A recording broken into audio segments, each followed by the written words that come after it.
Are you ready to get physical? It's time to talk some piss and more. We gonna talk about it all. DVD, CD, UHD, VHS, corpse, Blu-ray. Who knows, maybe you'll even see the laser disc today. Let's get physical. We wanna talk some physical media. Movies and TV, music and more. Come check out what we have in store. This is a media house stream. It's time for some physical media on FanZcene. I know it was like really popular because it like won some Oscars and whatever, but Jimmy does that. It's got the Mighty Ducks guy. It's got that guy. No! Yes, but no! He's not the Mighty Ducks guy! It's Emilio Estevez! We're the brand!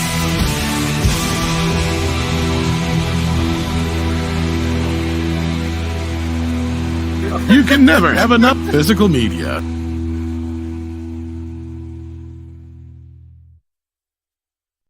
So true. So true. And I keep meaning to add back in the sound. There you go. There you go. There you go. There you go. Love film before live to the audience.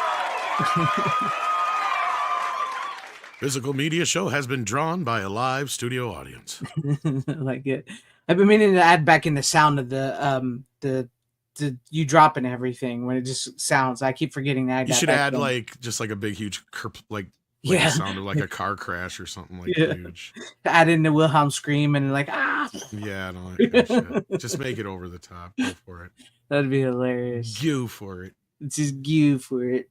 Make it crazy and silly. Yes, indeed. Yes. Well, hello everybody out there at home watching. Good morning. Everybody. Yes, good morning, good afternoon, good evening, good night, whatever time it may be. Thank you guys for tuning in with us on the Physical Media Show. Let's say hi to the chat real quick, and we'll get and we'll get into the show. We do have Ace Hanlon who says Die Hard is a Christmas movie. Yes, it is, and I feel sorry for the people that don't believe that. I almost brought part 2 on because I started watching it, but I knew there wasn't enough time for me to finish it tonight. Mm-hmm. So I was like, fuck it. I mean, we could just because I've seen this all this last week. I feel like I have the definitive argument for Die Hard being a Christmas movie. I believe you do. I mean, besides the obvious of the first film being that John McClane's flying across the country to see his family. What other reason would he have besides Christmas? I mean, he's missed how many birthdays and anniversaries at this point? Right. And a lot of people have said, well, it can be any birthday party or it could be any party besides Christmas at the building for the company. I'm like, really? Can it though? I'm like, because why the fuck would John McClane come out for some rando's birthday party or 4th of July? Right. And if you're having like a 4th of July party, usually those are outside. I mean, there's 100 other variations that go on here. To me, the only one that makes sense for the movie is because it's a Christmas party on Christmas Eve. The building is empty. Security is low. All the most important people that you need are right there right now. Mm-hmm. So it's all perfect for the not just the setup of the heist, but for John McClane to actually have a reason to be there. Yeah. On that day. So it all, if without Christmas, it falls apart, which is my similar, response to Gremlins and a few these other films. But my coup de grace, what was the word I'm looking for? My killer, basically, or my ace up my sleeve, is then if Die Hard is not a Christmas movie, then why the fuck does Die Hard 2 take place at Christmas for no good fucking reason? Right. Exactly. In fact, it goes against the point of the film. It would make more sense if it was just a rando day, because why would you move a very important prisoner on the busiest traveling holiday of the year? Exactly. It makes absolutely no sense, and they would never do that. Exactly. They would wait till a time where it just doesn't make any sense. And there's so many plot holes because of that. And you even got the line where he's even got to say, how can the same thing happen to the same guy on the same day twice? Yeah. Exactly. Right there, because Die Hard 2 takes place at Christmas, is my definitive argument, is that Die Hard 1 is a Christmas movie. I don't give a shit what anybody says. Me neither. It is and shall always be. And so there you go. When you're at the Christmas parties this weekend or next week, feel free to use that as your argument if you'd like. There you go. And welcome, Duck Nation. What did Shout Factory do to Riddick? I don't know. I don't know about this. I haven't heard. But Yes, me neither. yeah. I'll Not have only to- that, with Die Hard 2, there's a lot of isms that's like shit has to happen just for the movie to be able to work. Mhm. Like, how the fuck did they know all this stuff? Like, how do you plan for a snowstorm? Yeah. Like those special ops dudes led by Amos, John Amos or whatever. It's like they were planning on a snowstorm happening. Like, doesn't work that way. Unless you know, yeah, maybe a week in advance you can kind of get a loose idea. But back then, even then, the weather was like that was the joke in Back to the Future, right? Yeah. But like they finally got the weather right. Yeah. Yeah. It's true. It's true. And what's up, random Brad? Sorry, I had to get that out of my system. I guess. No problem. Maybe we'll watch the Die Hards and bring them on next week or something. I might finish Die Hard 2, but I have a hard time. Like, I know people get so jerky with me when I'm like, Die Hard 2 is almost the worst one. The only reason it's not the worst one now is because of Die Hard 5.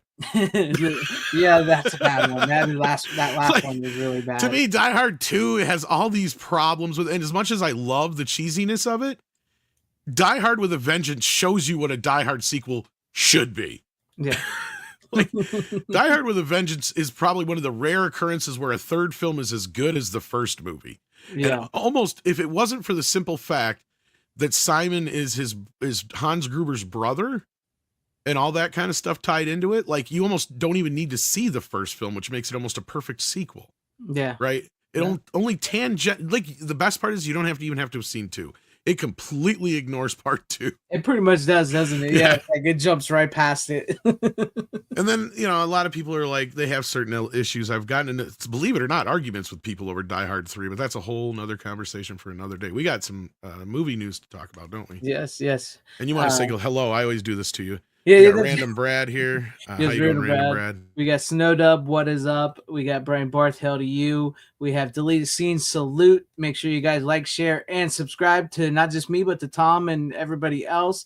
We got Tim Hayes. What's up, Tim Hayes? We got Dragonzilla. I've been watching a lot of Star Trek lately. You know, it's actually I have been too. The originals. I love the originals. What's up, my friend Corley and Rogue? What's up? And Tyrell72. Hello to you. DJ Gravy Mix. Good afternoon to you. Then we got the Scottish Geek guy. Howdy. Glad to have you with us. Wow, we're getting classy. We got some Scots in the chat. Yeah, we got some Scots. Next thing you know, we're gonna have some Brits. Yes. Hellofield, hello to you. Victor Fontaine, hello to you.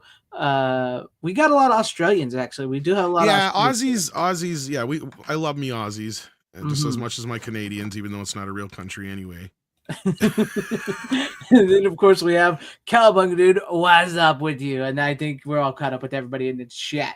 I do love the Aussies because I feel like they get screwed out a lot of physical media.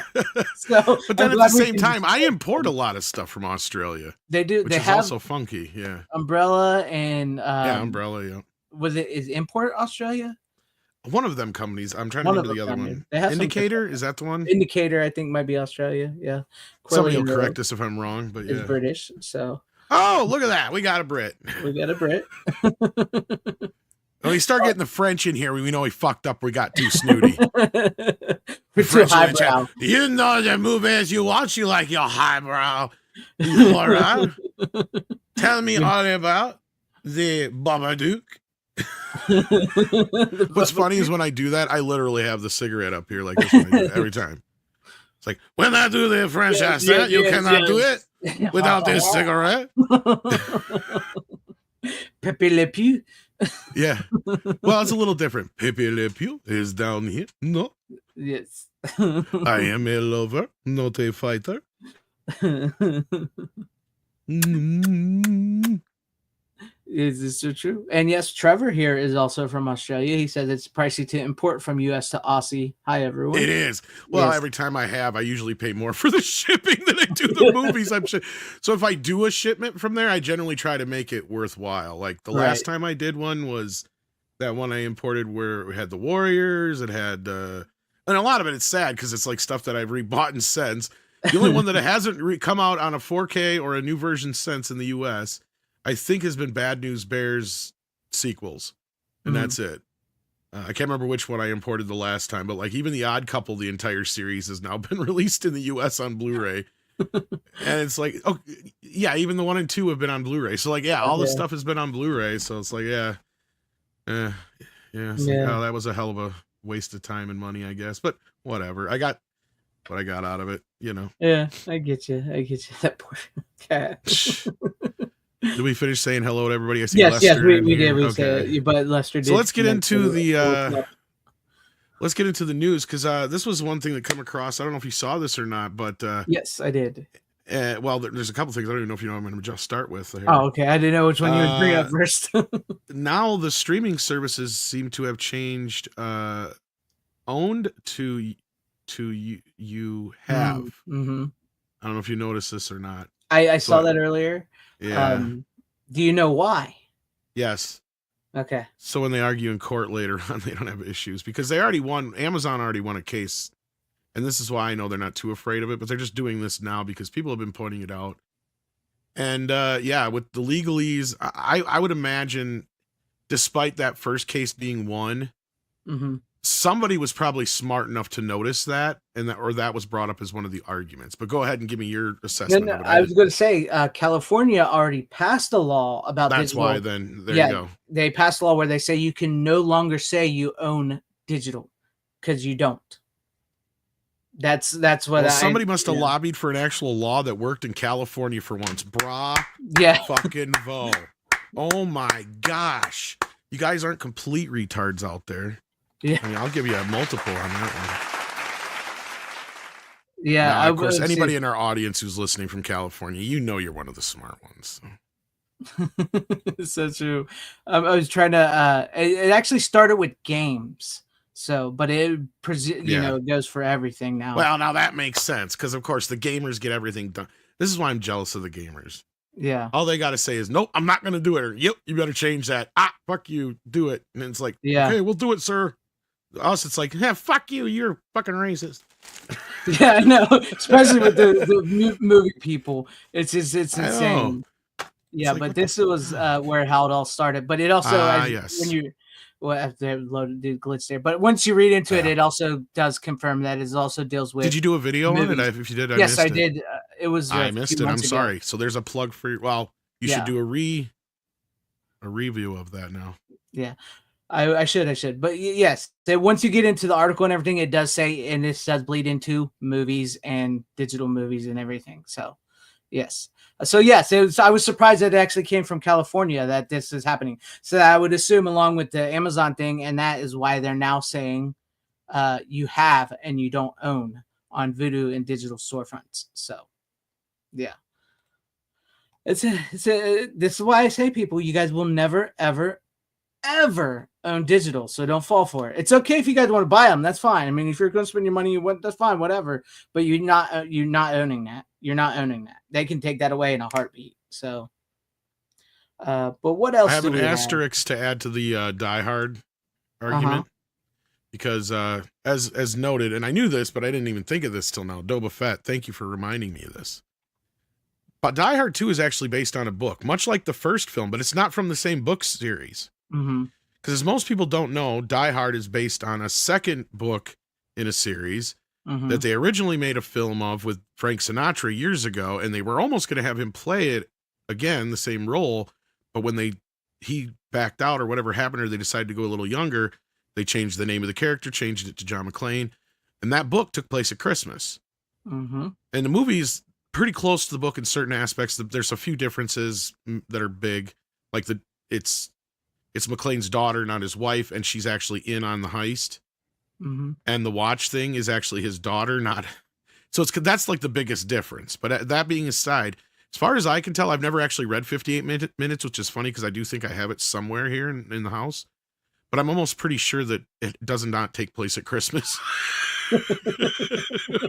Yet another reason why it is a Christmas movie. Exactly. So they made Die Hard 2 take place at Christmas for no good fucking reason. Trying to recapture that Christmas feeling from the first movie is what they were really trying to do. Yeah, and as I said, as Boba Fett's pointing out there, basically you swap out Hans Gruber for his daughter in a lot of those scenes, which is really fucked up. But yeah. That's messed up, man. That's messed up. Yeah, I don't know if that would have Yeah. worked with Bruce Willis. Yeah, I don't think it would. I think they made the right changes. This is why sometimes when I know everybody likes the books. Yes, books typically are a lot better in some cases, but sometimes you do get a movie like Die Hard or something where they change the right stuff and it makes the movie better than the book. So, And I'm pretty sure the original book of the Die Hard is based on is a Christmas story from what I recall. But I haven't read that in like 20, almost 30 years now. But let's get moving on with the other stuff we got here. First off, let's go through how about we go through the regular studio releases that we know about? Because Kino had announced, and not only do we have a date finally for Graveyard Shift, which is, I don't know why, it's one of my guilty pleasure films. I love it too. It's fun. I just love that fucking movie. It's one of those, I know it's not a good movie. Right. And the story it's based on, it's actually not even it's a loose adaptation-ish. Because if I remember right from the original story, because I've read it years ago, it's a big rat. But they changed it to a bat in the movie, which to me makes it even cooler. Yeah. It's a fun movie. I mean, and the main guy who plays the boss in it and Brad Dourif steal the fucking movie. Right, like they give two of the most give a shit performances I've ever seen in a fucking movie before. Because like everybody else is in almost a completely different film, but those two are like cranking it up to 11. And I can't remember the name of the guy who plays the boss, but he's fucking great in it. And you see him here and there as a character actor and other stuff, but just the way he delivers the lines and with that accent and the way he does it so hammed up, it just works. And Brad Dourif as the fucking exterminator is just fucking you guys got a real rat problem down here. Oh, it's the Stephen Mock. Thank you. Yeah, Stephen Mock, the dad from Monster Squad. It's the dad from Monster Squad. Correct. Yes. Yeah, as I said, you've seen him around in a ton of other stuff, but he does that thick accent with it's the Graveyard Shift. Yeah. Yes, he does it great. This is a fun movie. I'm glad because I did buy the that big Stephen King set on DVD a while back. Way back before I got most of them on. But it's got I think the Langoliers, Graveyard Shift, Silver Bullet. Langoliers is one of the only ones I don't have. Like a lot of his TV movies I don't have. I don't have a lot of them, but I do like the Langoliers and The Stand. Those were some of my favorites. Graveyard Shift, I got the Shout Factory Blu-ray from before. But this, of course, is the 4K now. And then we also have, to move on here, this one actually kind of got me excited. Probably the second or third best SNL film, depending on your taste, I guess. The Coneheads film is coming to 4K. Yes. Go ahead. No, I was gonna say I was this close to buying the new Blu-ray that just came out because it's only like $11. So I think I bought it a while back, like when it first came out too. But yeah, glad to see it's getting a new one. And I don't think that was from a 4K scan. That was from an older scan. So I was like, I might as well wait for the 4K now. So it would be really cool. I don't think it's on here. They don't say it anyway, but it would be really cool is if they dug up the old pilot animated show and put that as an extra, because the story is almost identical and it is on YouTube. You can find it, guys. It's out there. I don't know if you guys knew this or not, but for those who don't know, real quick, they were going to do the Coneheads as an animated show at one point, and the animation is actually pretty good. I think Rankin and Bass might have done it, or I'm trying to remember who did it, but it looks really good. And they only got a 30-minute pilot done, but it is literally verbatim almost the same, like pretty much the first 30 minutes of the movie. Basically, or first half of the movie almost. It's the same fucking story. So you can tell Dan has been had this story in his head for a while. And honestly, of all his movies that he wrote, that he probably didn't get a shit ton of help with, that he clearly had a vision for this for a while, is my point. Yeah. So this is, to me, I don't care what people say. Some people give this movie shit. I think it's one of his more solid films. It's an excellent SNL film, one of the better representations of it. It came right on the heels of Wayne's World. The only other movie that's probably better than it is probably Wayne's World and Wayne's World 2 as far as SNL films go. But because then from here on out, they go way down the ladder. You have some people like the Rocks, the Roxy movie. I do like the Night at the Roxbury, but I know you're not a fan of it's kind of in the middle for me, basically. But yeah, that's kind of like the middle ground. But I know a lot of people think that one, that one most people might put up there a little higher than this. I'm just acknowledging that. I would still put Wayne's World and Coneheads above it personally. Oh, to me, even though I do Coneheads like the was just movie, brilliant. Yeah, even though I do like Night of Roxbury, I would say Coneheads and Wayne's World are better Saturday Night Live movies than that. But maybe we'll get lucky and they'll put that on a special feature on the 4K. I agree with you. It's a fun movie. It's a good movie. Yeah, because the only version that's out there is like obviously off of somebody's VHS that they record. They must have showed it on TV somewhere at some point, and somebody recorded it, so it's out there. But yeah, like if they get their hands on like a 16 or 35 millimeter scan of it, even on a Blu-ray, it'd be nice to have just as a cool also ran, because Jane Curtin and Dan Aykroyd do the voices in the program, and I think that actually has Lorraine Newman doing the voice of the daughter in it too, if I'm not mistaken. I could be wrong, trying to recall, but I think the three of them are in it because that's the character that the daughter is. But by the time they made the movie, Lorraine Newman was way too fucking old. Yeah. Wait till he played the teenage daughter. Yeah. But anyhow, that one I was really excited for. We don't have a date on it yet, but I would assume it's sometime probably post. I'm going to guess March, April in that area, because the movies that they've announced now with the dates are in like the February range. So I would assume that maybe June is the latest. Hopefully not much later than that. Otherwise, there wasn't a whole shit ton of standard announcements. There was I'll Sleep When I'm Dead, another one from Kino. Warner Brothers had a few Quackbusters. Daffy Duck Quackbusters, which is a favorite of mine. Last Stand at Saber River with Tom Selleck. Cheyenne, the complete series. And the Tom and Jerry CinemaScope collection, which is about time we get another Tom and Jerry. Because I've been wondering how... Because there's technically 2 volumes, but one came out on DVD and one came out on Blu-ray. And I have the Blu-ray, but I don't think I have the DVD volume. Right. And there was one that was set to come out that never did. It got canceled at the last minute. So I don't know if this is it or what. Because of all the animated stuff from back in the day, Tom and Jerry is one of the ones that has not gotten much released on Blu-ray. Now, I think there was a really decent DVD set back in the day, but it has not gotten much on Blu-ray, I don't think. Yes. Unless I'm completely wrong. But to have the CinemaScope collection and obviously probably widescreen, which is the point to have it, which will be the first time these have probably been seen in widescreen. I don't think they even got Laserdisc releases back in the day or DVD releases. I could be wrong. Also, we got Frankenstein and the Impossibles, or Frankenstein Jr. and the Impossibles.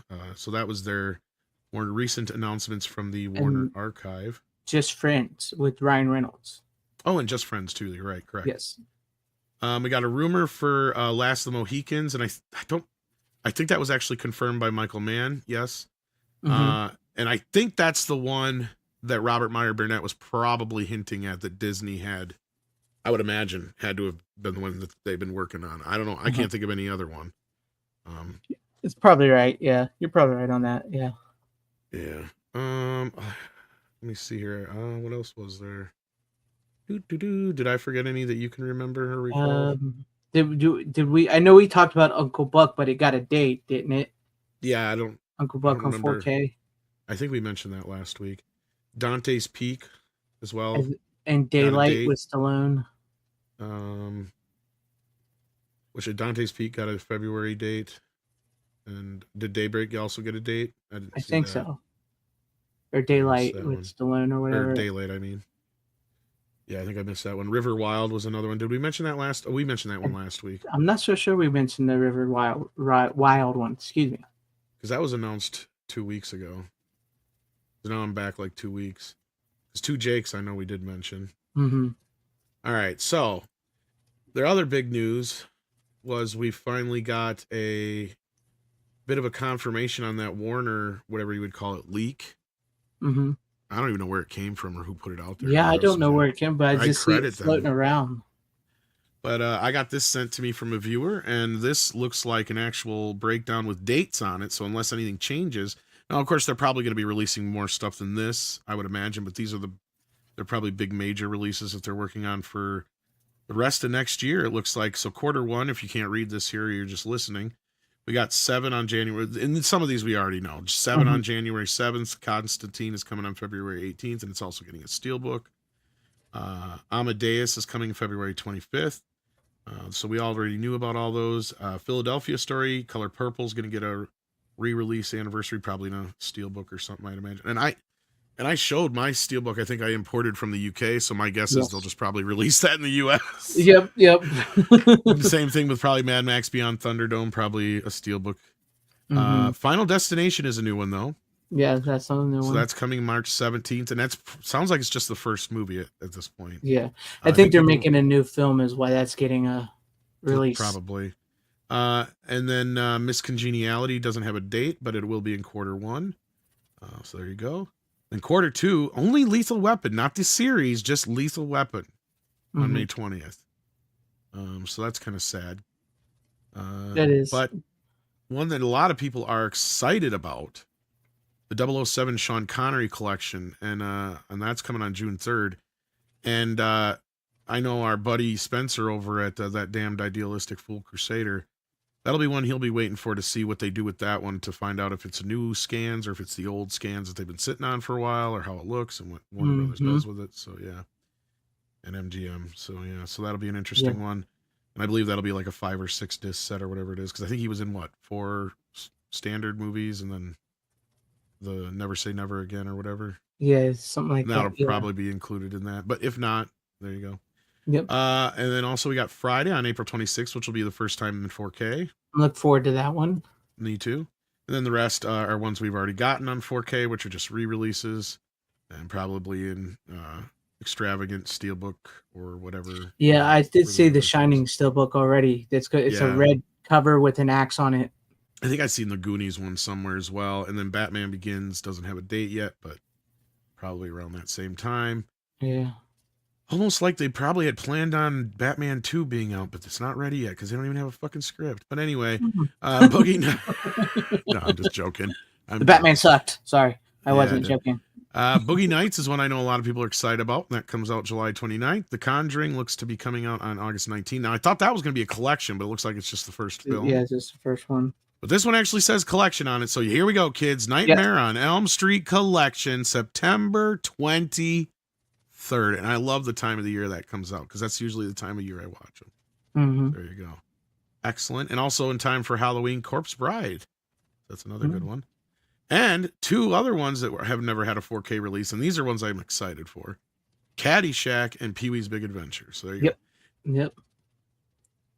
And those should look great on 4K, I would imagine. Then we got the fourth quarter of the year. Starting October 7th, we'll get Green Lantern for some reason, but we kind of know now, I think, because there's a series coming out probably about that time. And we're also getting the Blade trilogy. So for all of us who already bought fucking first film, you get to rebuy it again. Yeah. It sounds like, unless they're doing separate releases. Here's another one I'm really excited about. One Flew Over the Cuckoo's Nest. So there you go. And then we've got, that comes on November 11th. Sorry, I didn't say the date. Private Benjamin on October 10th. That one's I'm kind of excited for. I haven't seen that one in a lot of years. Yeah. Did that one even get a Blu-ray release? I'd have to look it up, but I do not know. Because I think I remember it got a DVD full screen release way back in the day. I don't know if they ever re-released it or not, or did a Blu-ray or not. Barry Lyndon also, which is one we've known about for a while, but doesn't have a date yet. And then Dog Day Afternoon for Christmas. So it's going to be a Dog Day Afternoon this Christmas, which is strange. They usually don't do physical releases on Christmas. Which is weird. I've seen them the day after, but okay. Yeah, that's kind of weird that they put it up there on December 25th. Most stores are closed on Christmas. Yeah, I was going to say, especially most people want to buy that beforehand. And I did look up Private Benjamin. It doesn't look like it on Blu-ray.com. It doesn't look like it ever had a Blu-ray. So it only got that standard full screen DVD, poor DVD release ever. Wow. Yeah, it doesn't look like it ever had a Blu-ray. That movie deserves it. Holy shit! Because that's one of Goldie's best. That's one of the movies. I think didn't she get nominated for an Oscar for that? If I remember right. Probably because it's one of her. I think she did. It's like for some fucking reason. Movie. Yeah, I was gonna say, just in my head for some reason, I feel like she and the Drill Sergeant got nominated. I think, but I could be wrong. Maybe I'm thinking of Golden Globe, but anyway, hail, Tim. How you doing? Yeah. Oh, yes. Yeah, I brought that up. Tim Hayes has been a member for 27 months. Thank you for your member chat here. He says, hell, guys. So hell to you, Tim Hayes. I appreciate you, man. Thank you for being a member for so long. Appreciate So you. yeah, besides the dates, we get these are actually 4K releases because that was the other question we had: is are they all going to be 4K? Because the anniversary ones were ambiguous on that first leak thing. So it looks like they're all going to be 4K, and plus some of those, as we mentioned, like the Goonies, Batman Begins, The Shining, all in Mad Max, Color Purple, already had 4Ks. So they're clearly they're getting just new 4Ks, and it's probably still books for the most part. So or swag collectible stuff, swag stuff, interesting. I mean, at least that? That is sorry, go ahead. No, I was gonna say at least Warner Brothers is giving us some new 4Ks and stuff that hopefully turn out good. Yeah. So. No, but what is this shit lately? And this is something I wanted to talk to you about. Go ahead. I got to ask you guys in the crowd too, so I'm curious to check out your comments after the fact too on this video when it's just when we're done with the live stream. Do you guys really like these fucking swag packs? Like, I mean, is this the thing that the studios really think that we fucking want? Because I'll be 100% honest with you, I hate them. And I rarely buy them unless it's for specific fucking movies. I'm with you. Because I'll be honest with you, like, I'd rather have that money and that extra put into special features. Me too. Or other versions of the film and stuff like that, because I don't need a bunch of postcards and a book. Unless it's going to be like, and the reason I bring this up, because I was hovering around, because I'm in one of those movies. Okay, so one of those movies that I just mentioned, like that I would get one of these box sets for, because I love the film so much, is Pulp Fiction. And I'm sure you've seen the box set that's out there of it right now for the anniversary. It's fucking stupid. It's the dumbest thing I've ever seen, and it's nothing but swag, because it's literally the same discs we've gotten before, obviously. And the disc itself is the literal 4K Blu-ray release we got last year or whatever it was. Just in a new slip cover. And that slip cover is okay because it's the poster, which is fine, but it's one of those that opens up and it's got like the Jackrabbit Slims pop-up. Who gives a fuck? Yeah. Right? To me, that is I don't care. Like, that doesn't thrill me. Like, I don't want a bunch of stupid shit usually. Like, once in a great while, you'll give me something that I'm like, yeah, that is a really cool or clever thing. Right? Very rarely. Very, yeah. But is this what you guys are into, or are you not into this? Are you, it sounds like you kind of agree with me, Greg, that you're not into this whole thing. You'd rather have more special features. I would rather have more special features. Like, much like you, if it's something that, like, I would say something like the Nightmare on Elm Street Steelbook thing I got, and the Trick or Treat thing, the one. I'm cool with that. Yeah, because I'm cool with that. But I do not. And it fits on the fucking shelf still. Yeah, it fits on the shelf. But I do not need postcards and posters and booklets. Considering the booklets, if it's not something that's like written by the people that were part of the movie or something, I don't need essays from some guy who studied something somewhere in Yale or something, telling me about how this movie is this and this. I don't care. If I want to read an essay, I want to read an essay from Wes Craven or something from when he was alive, in the movie or something. The Pulp Fiction is a good example, because it has like a booklet, I think, with just pictures or whatever in the book, and maybe some essays written by people like you're just talking about. I'd rather just have the shooting script.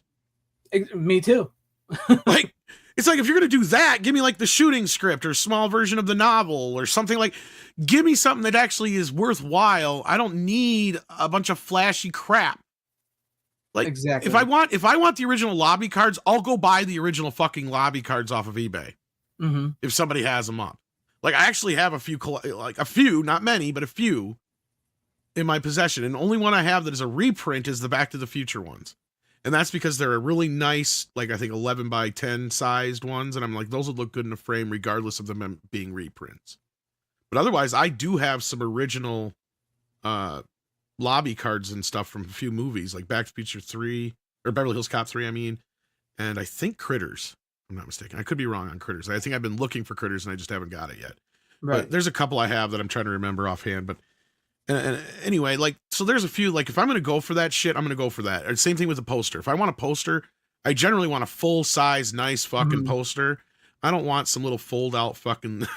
Yeah, that's why I was a little impressed with the Trick or Treat poster because it was a little bigger than we normally get. So I was like, okay, I was a little happy with that. But yeah, I'll give Shout I don't Factory need at least a little... shout out on that one, I guess. I mean, Yeah, even though they they're give you the semi full size, not exactly full size, but you know, yeah, ish.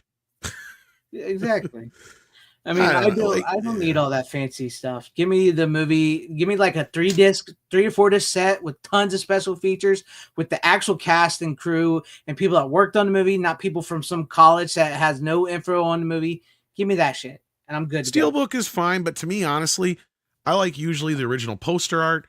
If you're gonna do like a slip cover, it's cool to have like the original poster art and then maybe like a alternative video art because a lot of us grew up in the video age, so that we have a nostalgia for that, and a lot of times there was a variance.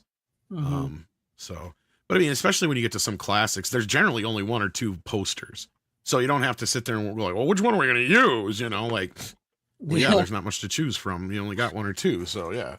Yeah, and as we've learned, it's basically they have the rights to all those original poster art, but they have the departments that are just busy doing absolutely nothing, so they create this crappy clip art to give them something to do. Honestly, Kino and Arrow probably nail it the best when it comes to this shit. They don't usually throw out a bunch of stupid. Kino never does swag. Never. Pretty much, yeah, never. That's why I think they've never even done a steelbook, from my knowledge. So at this point, they like that's one thing I will give them. A Rex, Rawhide Rex steelbook on a Blu-ray way back in the day. I think that's about which one I of the think I only might ones. actually have, to be honest with you. Yeah, I think that was like literally their only steelbook they ever. Yeah, I think you're did, right. Now that you mentioned that, because that's what I'm saying. Like honestly, I'd rather just have a nice slip cover and a standard case, or like you were mentioning before, and this is usually a lot with what Arrow will do, like these, especially if there's a collection involved. Yeah, just your standard size. And this even has a book in it. Fine. It would have been better if it was like a shooting script, maybe, but whatever. Yeah. And the posters I don't really necessarily need, but these are cool posters because it's Conan. But you know, I mean, nice rigid case. That's cool. Yeah. Otherwise, I don't need it to be anything more than that. I hate ones that fold out. I hate anything that's too fucking fancy, or if I can't fix it if something goes wrong. Because like I just fixed one of my movies tonight that I'm showing on the show because the case was crushed in shipping. So I was going to show it now, but I'll show it when I actually show it. But yeah, so I mean, it's just silly. Yeah. We don't always need all this stuff. I'd rather see you guys make the effort on getting all the special features, deleted scenes, stuff like that, EPK stuff. Maybe put the money and effort into a newer documentary, which we'll talk about in a little bit here, probably, and stuff like that. And that's just my little gripes. Yeah. I did know, along with, I mean, sort of along the same lines, I do know some people are getting fed up with the Steelbook only exclusives. And then some people are getting a little fed up with that. As far as like they want the movie, but they don't necessarily want the Steelbook. You know what I mean? Well, when they're only a Steelbook, gotcha. Yeah, only Steelbook exclusive. Yeah, that I can see is the only difference with that is like as a company, I can see like if you only want to spend the money on one SKU and you don't want to have to, because like, yeah, it's cheaper probably to do a standard Blu-ray, but I think we're learning from the Paramount deal, and we'll talk about the title tonight. There probably isn't all that much of a big difference in the price between a Steelbook and a standard release. Not much anymore. I don't think so. For some. Well, I mean, just on the fundamental level of what it cost. Because I think at this point, because one of the movies we both have tonight will have both versions, and they're actually almost the same exact price. Yes. There's literally, and at one point, the Steelbook version was like $2 cheaper, I think, than the regular version. And the only reason I got the one I got is because I just wanted it to get here, because I didn't want to wait. You know what I mean? Yeah, because I heard some people were having little issues with it, and I just got mine. So I got mine. I got the one I got so much quicker than I was going to get the Steelbook. So I was just like, screw it. It's the same price, same thing. I'm just going to do that. So yeah. So I mean, hey, and this is one that's I think probably going to go anywhere too quickly. So I may have time to still get the Steelbook if I want it. You know what I mean? Yeah, and it's nothing of that. But I haven't really seen what the regular one looks like, so we'll talk about that when we get to it. Yeah, I didn't mean to drag that out. I know you and I don't have a lot of releases tonight, so We I had mean- some other things I wanted to discuss, and that was one of them, especially after going through that dilemma of do I or don't I? And it was a big don't I at that point. I'm like, there's nothing in there, really. And the case itself is boring. It's just black, and it says Pulp Fiction on it. Mm-hmm. I mean, there's nothing about it, at least with the Nightmare on Elm Street one, and even that Jaws 2 one that I imported, even though I'm not a big fan of the main. No, this one here. Actually, right here. Like, the reason I got this Steelbook one imported is just because I'm a huge Jaws and Jaws series fan. Yeah. And it had that Steelbook in it, but it's not the greatest one, With other the point of mouth view. Yeah. Like this one, I'd almost rather it had the regular one in it. But yeah, and what does this have? Posters and postcards and stuff in it. But do I really need it? Not necessarily. I had the standard edition, which really had the best poster art anyway. It has like the original. But I've literally got like multiple versions of all the Jaws films now because I didn't even bring this up. But I actually managed to procure the 4K Steelbook that I was jealous that nice. Runner had. Because Walmart ended up with a overstock of them, I guess. Even though they were supposedly sold out and out of print. And I actually got it for a pretty good price. Nice. I think it was like $10 cheaper than I probably would have paid when it first came out. Or more than that. Craziness. But yeah, no, I'm with the agreement. I don't necessarily need it. And like if it's a movie I really, really, truly want, like we talked about, and it has all that, I will save money to get that set. But I don't need it. I don't need all of that. Sometimes a movie and a couple extra discs with special features on it is just fine. That's what I would care about more than anything. So all right, let's get into this. Unless there was anything else I missed, I don't know. No, I think you got it all. So let's go ahead and start with you. Well, I guess we'll do our other. Yeah, do one pick. I technically only have two. Well, how am I going to do this? Because no, here's what you do.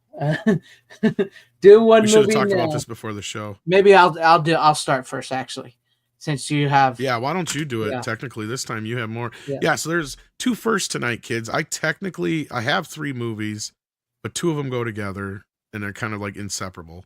Yeah. And we're going to talk about them anyway, because you have the same exact fucking movie. Yes, I do. But I have a version of that movie of a format I don't think has ever been on the show before. So there's another first. Yes, there you go. But first I have for you, it's a Shout Factory title. This is on 4K, but I did not buy the 4K because Shout Factory is outrageous lately. Eventually I will, but I have Night of the Comet. Oh, I have that one. Yes, which is a bit of a Christmas movie itself. Actually, technically it is. But yes, I have Night of the Comet right there. This stars Kelly Maroney and what's her name from what is her name? Catherine Mary Stewart is in it. From what is that movie? She's in tons of things. She's in Weekend at Bernie's, The Last Starfighter. That's what it is. Last Starfighter. That's where she's from. But no, this basically is on Christmas Eve, a comet that is going to pass by the Earth that hasn't been by the Earth in so many years is going to pass by, and everybody's out partying on Christmas Eve, watching the skies. And these two sisters, Kelly Maroney and Catherine Mary Stewart, are holed up in these, in steel area, places surrounded by steel, and everybody dies when the comet comes through. Everybody dies, and they're left alive, and the people that didn't die sort of turn into these mutant type of creatures who are they're basically slowly dying. They're sort of zombie-esque, but they're not really zombies. And so now these two girls are at the end of the world on Christmas fighting off these creatures. And some of the people that may still be alive underground, who went underground when they knew it was coming. And it's sort of one of those apocalyptic type movies like that. It's very 80s. It's one of those classic 80s horror movies, stuff like that. So if you've not seen Night of the Comet, I do recommend it. It's a fun movie. And when we talk about, the girl boss and everything, they never did movies where this movie is like, these are two chicks are badass chicks and they're feminine. You know what I mean? They're feminine and yet they can still handle themselves. And you don't feel like they're, forcing that on you, like they do in today's day and age. But there you have it. There's my first pick of the night. Now, like I said, Shout Factory does have this on 4K. They released it on 4K not too long ago. Haven't picked it up yet because they're getting outrageous with the prices. I'll probably get it on one of their next sales when they have it again. If I that's what I'm getting. Yeah. So, unless it's again something I have to have. Like yeah.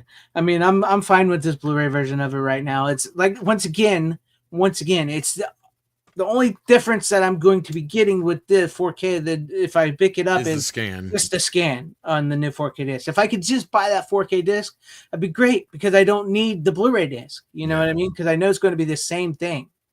And I'm okay with having. Shout wouldn't do that. Yeah, Shout wouldn't do it. And I'm okay with having the original 2K scan on Blu-ray because I'd probably be watching the 4K more than I'm going to watch the Blu-ray unless I, take it on a trip or something. You know what I mean? Yeah. So. No, and I do have the 4K of that actually, and I wish I'd watched it because I have not seen that movie since I was a kid. Right. I do remember loving it. Yeah, it's a fun movie. It has just been forever since I had a chance to see it, and I bought the Blu-ray years back. And again, just never got around to. I got it on a Shout sale at some point. I just never got around to watching it. The 4K came out, never got around to watching it. I don't blame you, Yeah. but I figured it's Christmas time, and I've been trying to slip in a few Christmas stuff here and there that before I get to the big ones that I usually watch near the end of the month. You know what I mean? So, yeah, it's just one of those classic 80s movies. I think a lot of us movie nerds grew up with, and if you've never seen it, it's great. Kelly Maroney actually follows me on Twitter, so that's cool. That was a cool find. Yeah. So, but yeah, there you guys have it. It's just one of those. Oh, and speaking of Star Trek, everybody was talking Star Trek out earlier. I noticed, in the thing. What's his name from Star Trek Voyager is the lead star, Robert Beltran. He plays Chakotay in Star Trek Voyager. Which is fun. The funny story about that is he gets top billing in this movie as like the star of the movie, and he's not even the star of the movie. But from watching the special features, the studios would only promote this movie if it had a male lead. So they paid him more than the girls and everything, and got him on to be the lead of the movie. But he's not even the lead of the movie. It's the two women are. He's not in it as much as they are at all. But he got a big payday, and the studio was happy just to release it that way. So, go figure. But yeah, there you have it. There's my first pick of the night, and it's a bit of a Christmas horror movie. So, enjoy. But yeah, there you go. Tom, if you're ready for your next one, or your first one, I should say. Yeah. You can do that one, and then we'll do the one we have together, and then you can finish off with the, Yeah. You'll see when we get there. Now, this is a movie I had never seen before, and it's a notorious film. In fact, it's the film that most people forget about when they bring up the infamous Waterworld. They're like, oh, Waterworld was the movie that destroyed Kevin Costner's career. No, it wasn't. That movie did all right, and he did a couple movies after that, and one of those that did destroy his career Oh, yes. was The Postman. I've seen this one. Okay, so good. At least we'll have a little bit to talk about that. Yeah. That's why I feel bad I didn't watch the other one that you just brought up. No, that's fine. I've never seen it, or at least I've not seen it in years.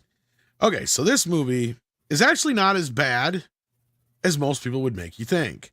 And it has a lot in common. It's kind of weird because it is almost like a weird spiritual sequel to Waterworld, or it's like all Costner is like one more apocalyptic movie away from having a trilogy of the post-apocalyptic Costner trilogy. I'm surprised he hasn't done one yet. Honest to God. In some ways, I'll actually say this is a better fucking movie than Waterworld. I'll be honest with you. I enjoyed this movie quite a bit. I will disagree with you. I know my brother, my middle brother, loved this movie. Tom Petty's in it. I do remember that. Yeah, he is for a cameo, but yeah. Yes. He loved this one. He loved Waterworld too, but he always watched The Postman more than he watched The Waterworld. That's how I knew it was a better movie than Waterworld. Well, it's not exactly Waterworld. I know that's kind of a joke, Random Brad. I'm sure you're just kidding, but like, that's the beauty of it, and that's the thing with Kevin Costner, and this is kind of why I have this thing with him. And the more I get through this whole thing with him and Taylor Sheridan, another thing going on too, it's the Yellowstone thing. I'm starting to think that's more of a Taylor Sheridan situation, and I'm starting to understand Costner's situation a little bit more. And then I watch a movie like this, and I can see where the studio totally fucking fucked up the advertising on this movie is what they did. because this movie was not what I was expecting it to be. And by the time I get to the end of it, I'm like, what the fuck did the studio do trying to advertise this movie as what it was? Because like it makes no sense. They made it out to like they tried to make it like the second coming of, like, from my memory, like the second coming of Dances with Wolves, but like it's set in the future, but everything's retro future, like retro past futuristic. I don't even know how to fucking put it. It was just the way they presented it in the trailers, and my memory from all the campaign was really dumb. Yeah. It's like, if they'd have sold this movie for what it really is, because it's really like a Mad Maxy Waterworld kind of movie. Yeah. But it also has this completely other storyline to it on that other side of it. It's really cool because it's not a story we've really seen set in those kind of worlds before. Right? It's kind of set in a world. Go ahead. No, I was gonna say it's kind of like rebuilding the hope in the future, like through the post, just before mail. It gets to the apocalypse. That's the other thing. It's not quite the apocalypse yet. It's just on the cusp of it, right? Yeah, and there's like he brings hope with delivering the mail, and sort of like it's more than just the hope of the mail thing. It's the idea that. Oh, go ahead and finish your thought. I'm sorry. You're getting there. It's kind of like that there's still the world left. Like there's still like him delivering the mail is like helps build like you were saying, like on the cusp, like his lie built a revolution. Exactly. Yes. Yeah. So and not just his lie about being a postman, but the idea that the government's trying to come back into order, and these bandits are all freaked out about it and shit like that. And Will Patton, like he just fucking chews the scenery in the movie. And he's a strange choice for this character. Right? Like a very strange choice, but it works. It works. Because this is the kind of character that screams like an Alan Rickman, or you know what I mean? Like your classic or what's his face, the other one from The Crow that I like a lot too, and I just forgot. Michael Wincott. Michael Wincott. Yeah. Like it screams to be like somebody like that. Or even like you could have could have got Dennis Hopper back for all that fucking man. Really? I mean, it would have been fun. I wouldn't have bitched. I'll watch Dennis Hopper do just about anything. So. Yeah, he's great. So anyhow, but no, it's a really interesting story. Like I said, it's on the cusp of the apocalypse. You still have towns. You still have some of a civilization. And what I like about it is they give you this hint of an idea of what happened. And I'm sure the book that it's based on gives you more obvious details. But it's clearly like, it's weird because it's like, it's almost more pertinent now, if that's the word I'm looking for, than it was when it came out. Because it almost feels like there must have been some kind of disease or outbreak of some sort, or something happened and people listened to the wrong person. I guess there was a war is what it was. That's what it was, right? Yeah. So they listened to this wrong person. There's this whole big civil war, world war kind of thing that went down. So everything's scattered now and everything's disconnected, and they all follow this leader who's dead. And only a few people know that he's actually dead or whatever. So like that was what I gathered from it. Now I watched this almost like a week ago, so you have to forgive me if I fuck up some details, and please correct me if I'm wrong on it. So I think like I said, this is the first and only time I've ever seen it. It's been a while since I've seen it, but from what I remember, it sounds pretty accurate where you're going. But yeah, I mean, Kevin Costner's basically playing a similar-ish kind of character to what he is in Waterworld, only a little less of a dick. But he gets this brilliant idea to become the postman once he runs into this, situation after being rousted by these rebels, because he'd go to town with his donkey. And that's the thing, is this is a big epic story, so there's a lot that happens in the movie, but to try and truncate it into a little thing is really difficult. But like after being enslaved and all this other shit into being in this army by Will Patton's folks, can't remember his name, but like he escapes and he finds sanctuary one night in the postman's truck. And the actual the dead postman's in the truck, right? So that's what I'm saying. There must have been some sort of outbreak that led to the war or something. Because like there's a lot of random people that are dead that don't seem like they necessarily died from the war either. Right, so like I feel like if somebody in the chat knows more from the book or something, can give us a little bit more insight into that. But it doesn't matter for the movie. That's the beauty of it, right? It doesn't really fucking matter. The whole point is they're following some they're still going through the motions of what this guy set them through, even though he's long dead now. And half the population or most of the population don't even know that yet. Exactly. Yeah. But anyhow, so like through these events, then he gets the ideas. He's going through the letters, just kind of killing time. You know, what if I try to actually deliver these letters? And not only that, since he doesn't have his, friend anymore through circumstances, he has to come up with another way of doing the show, because he would go into these towns and he'd do these Shakespeare shows with his donkey. And, or is it a jackass? I think it's a jackass actually, or burro, whatever. Yeah. But, cause it's the one that can't, breed. Or Yeah, whatever, 'cause it's crossbred. I can't remember. Farmers out there. I think you're remind right. me. I think you're right. Yeah. I know some of this shit because I come up from a farming family, but yeah, I'm not all up to speed on all this shit. Right. Anyway, so like he has to come up with a new gimmick. So his new gimmick is, I'm the postman and I'm here and the system's back up and running again, even though it's, wonky and slow. But we're trying to get what remaining mail there was out there and establish a new line of communication. Mm-hmm. Right. So, because at this point, some towns still have electricity and such, but obviously for some reason, nobody's decided to try and use ham radio communication or anything like that, which is weird because you would think at this point, it's almost like, and again, this is why this is almost like it's more like now than it would be then when this movie came out, because if this were to happen now, like right after post-COVID, and let's say we jump into a World War III, like may happen, and this were to all come down to something like this, we'd be completely fucked because nobody know how to use that type of shit. And the only people who know how to talk to each other would be the 3 guys that have one. Exactly. It's once again, Kevin Costner seems like he was ahead of his time. A little bit, because like everybody's so disconnected and there's no communication whatsoever through ham radio or anything like that. So it's like, what the fuck? Mm-hmm. Like that's weird. Or like, was there like something that happened that the guy who had this war going on, did he confiscate all the fucking radio equipment or something? What happened? Like there's no explanation, and obviously the phone grid was destroyed in some way or fucked up somehow. So like, again, because the phone grid was much more stronger then than technically it would be now. Mm-hmm. Like, that's very true.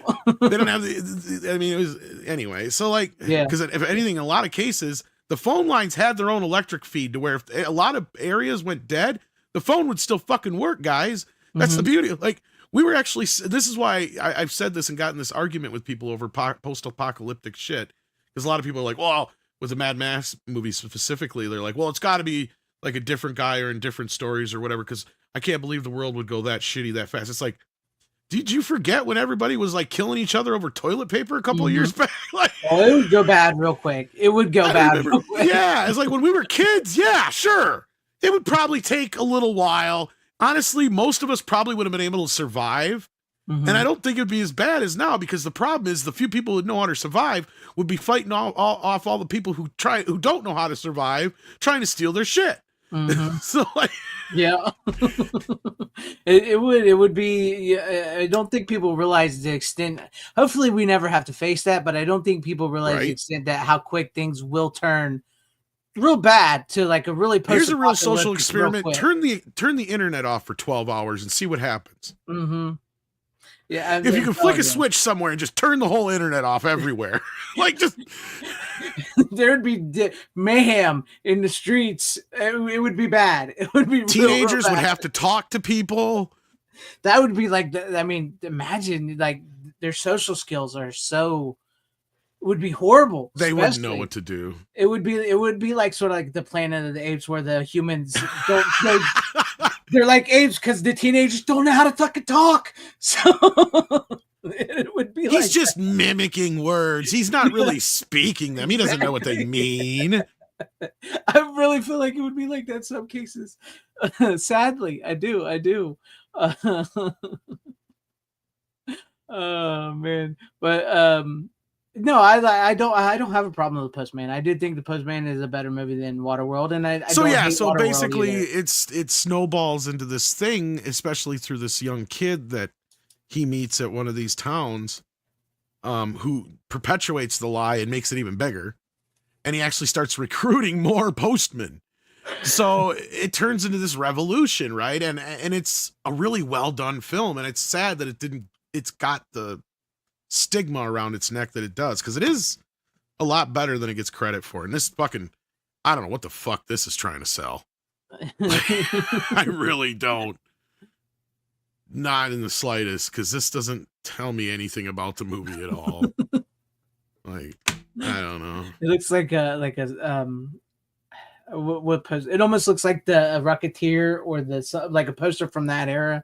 You know what I mean? It was 2013. War has crippled the earth. Technology has been erased. See, there you go. So he must have, whoever it was that one general must have took it all away.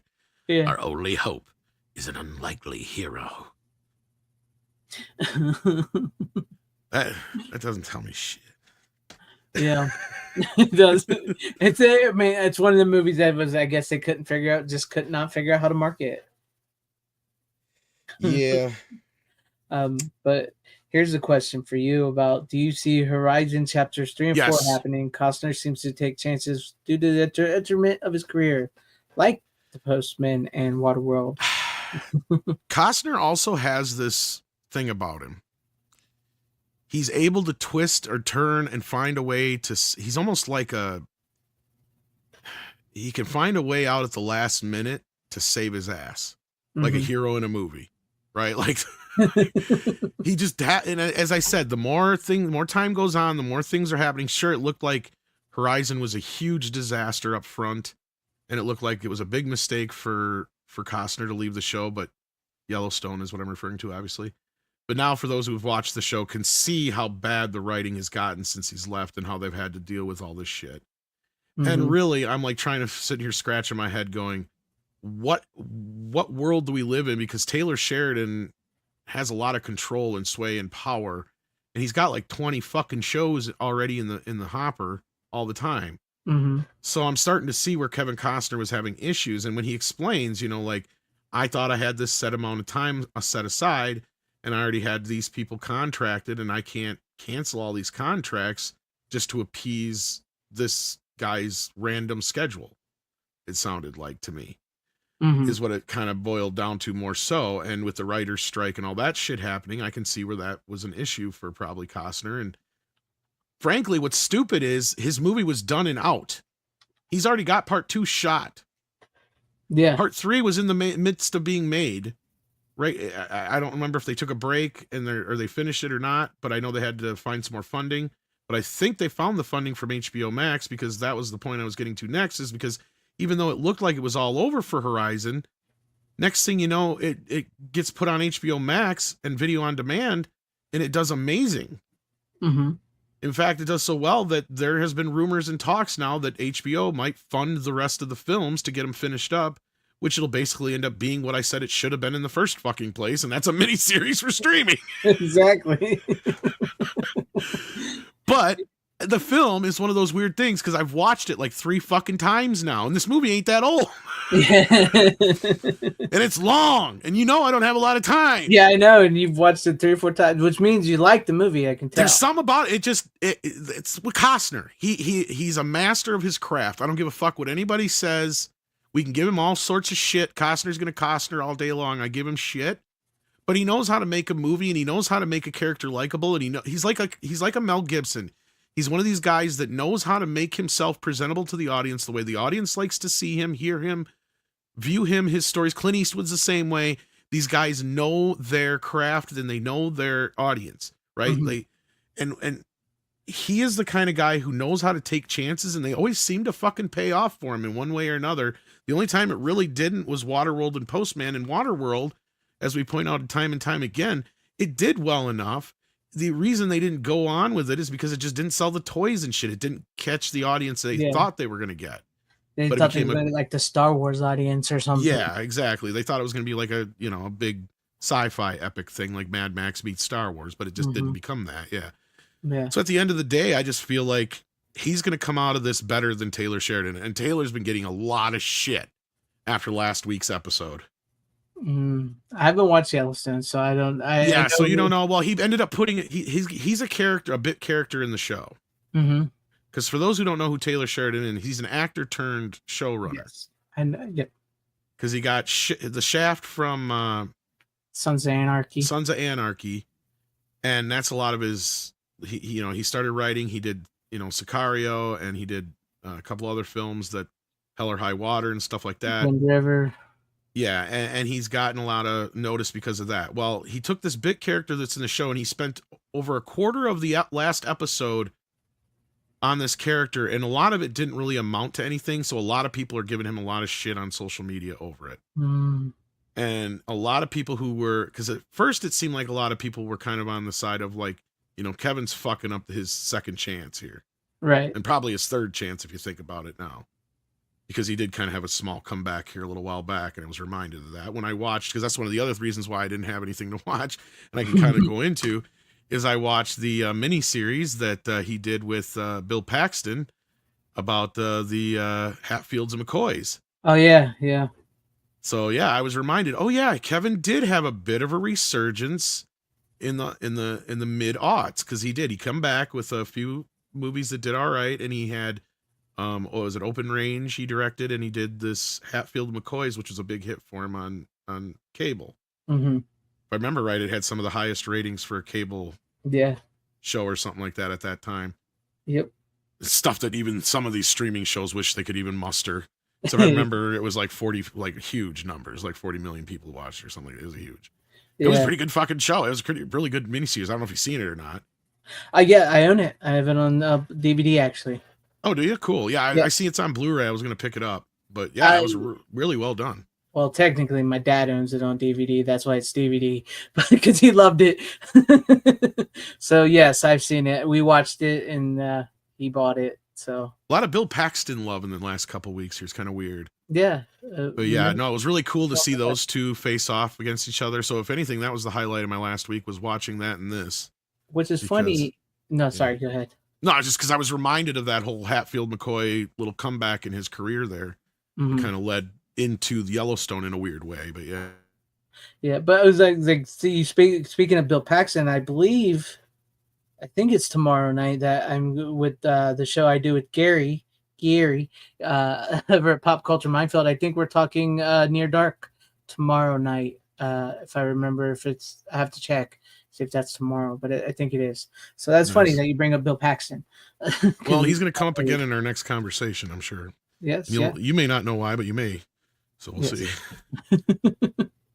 All right, but yeah, do you think maybe real quick though, before I move on to mine, do you think Taylor Sheridan is possibly spreading himself a little too thin with all these shows? And maybe yes and no, because Landman and Tulsa King have been knocking it out of the fucking park.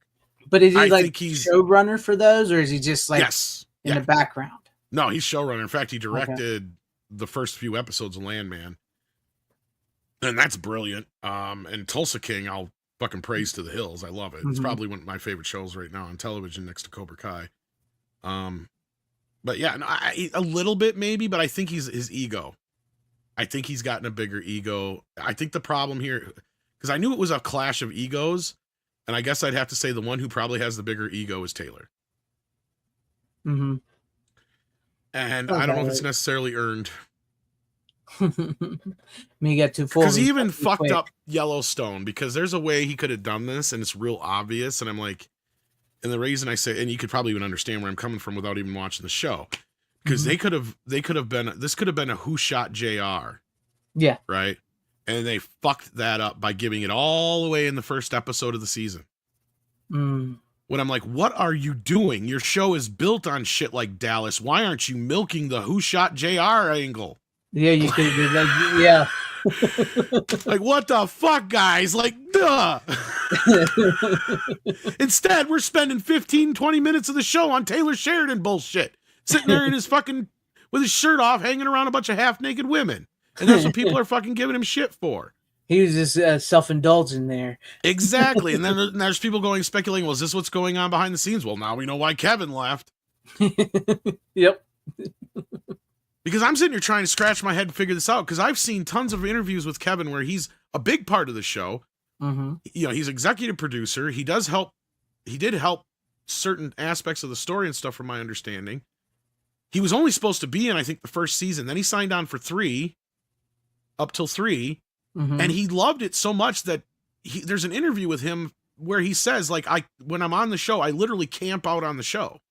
Like, he sets up camp there on the Yellowstone set. Yeah. Because he loves it so much. He's like, it's everything I love. It's horses. It's all this stuff in just one concentrated area. And So for the whole time we were shooting, I just live here. So he could obviously loved doing it, right?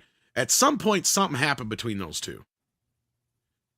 Yeah, maybe it was just a clash of egos, and maybe I think that's what it was. Sheridan And thought his was bigger than Costner because he's Sheridan and he's got 20 shows now. So. Well, and Costner in more recent interviews has kind of let some of that be known, and it's like I said, it's the scheduling was an issue, and if Taylor's doing a lot of what he showed off in this last episode, I could see that. I don't think he's being stretched too thin. I think he's celebrating being big top dog in fucking Hollywood right now. Because let's not make any, look, he is the #1 fucking showrunner right now in TV. Like, go back in history, he's as big as Chuck Lorre. He's as big as whoever, fucking all the way back to Norman Lear. Those kind of guys. Anybody. Your what's his face who did 21 Jump Street and all those shows. Oh yeah, I can't think of his name. Cannell, Stephen J. Cannell and stuff like that. Botchko or any of those guys, that's who he is right now. He's that guy, right? There's always that guy who's the #1 guy in TV right now. He's that guy. So for whatever reason, he's using that ego, and it's gotten between him and Kevin. And Kevin does have a bit of an ego too. Don't get me wrong. I know he does. But his is more earned. He's been doing this for 40 fucking years. Right. Long time. And I'm sorry. Kevin Costner is one of those actors, when he shows up on screen, I shut the fuck up and I listen. And because I'm sitting here looking at my watch through Horizon going, when's Kevin going to show up in this fucking movie? Jesus Christ. Yeah. Finally, an hour in, it's like, oh God, thank God. There he is. Finally, the star who you came to see.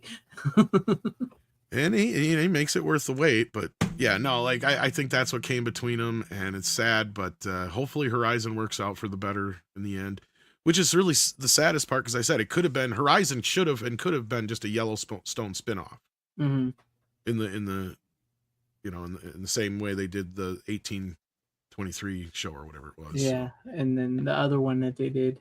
Or not 1823 or whatever it was. Whatever year it was. I don't know. Yeah. 1823. Is it? I don't remember. Yeah, 1923 is a little different. That one's a little bit more modern. But I love that show too. Yeah. That's got Harrison Ford in it though. The other one was just a mini series.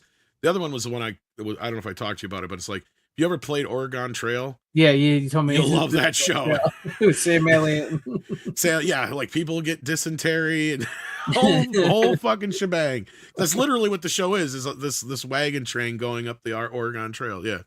And all the shit they have to go through. Nice. It's like, you can tell the motherfuckers who made this definitely played that game a lot. They were just sitting there playing it on set going, this is what we need to do next. Yeah. Because they even have a scene where all the because there's a bunch of foreign people amongst them, so they're starting to drink water they shouldn't, and so he's like, those motherfuckers are gonna get dysentery. Of course they do. Of course. And then they died of dysentery. You have died of dysentery. Kids today would never survive, man.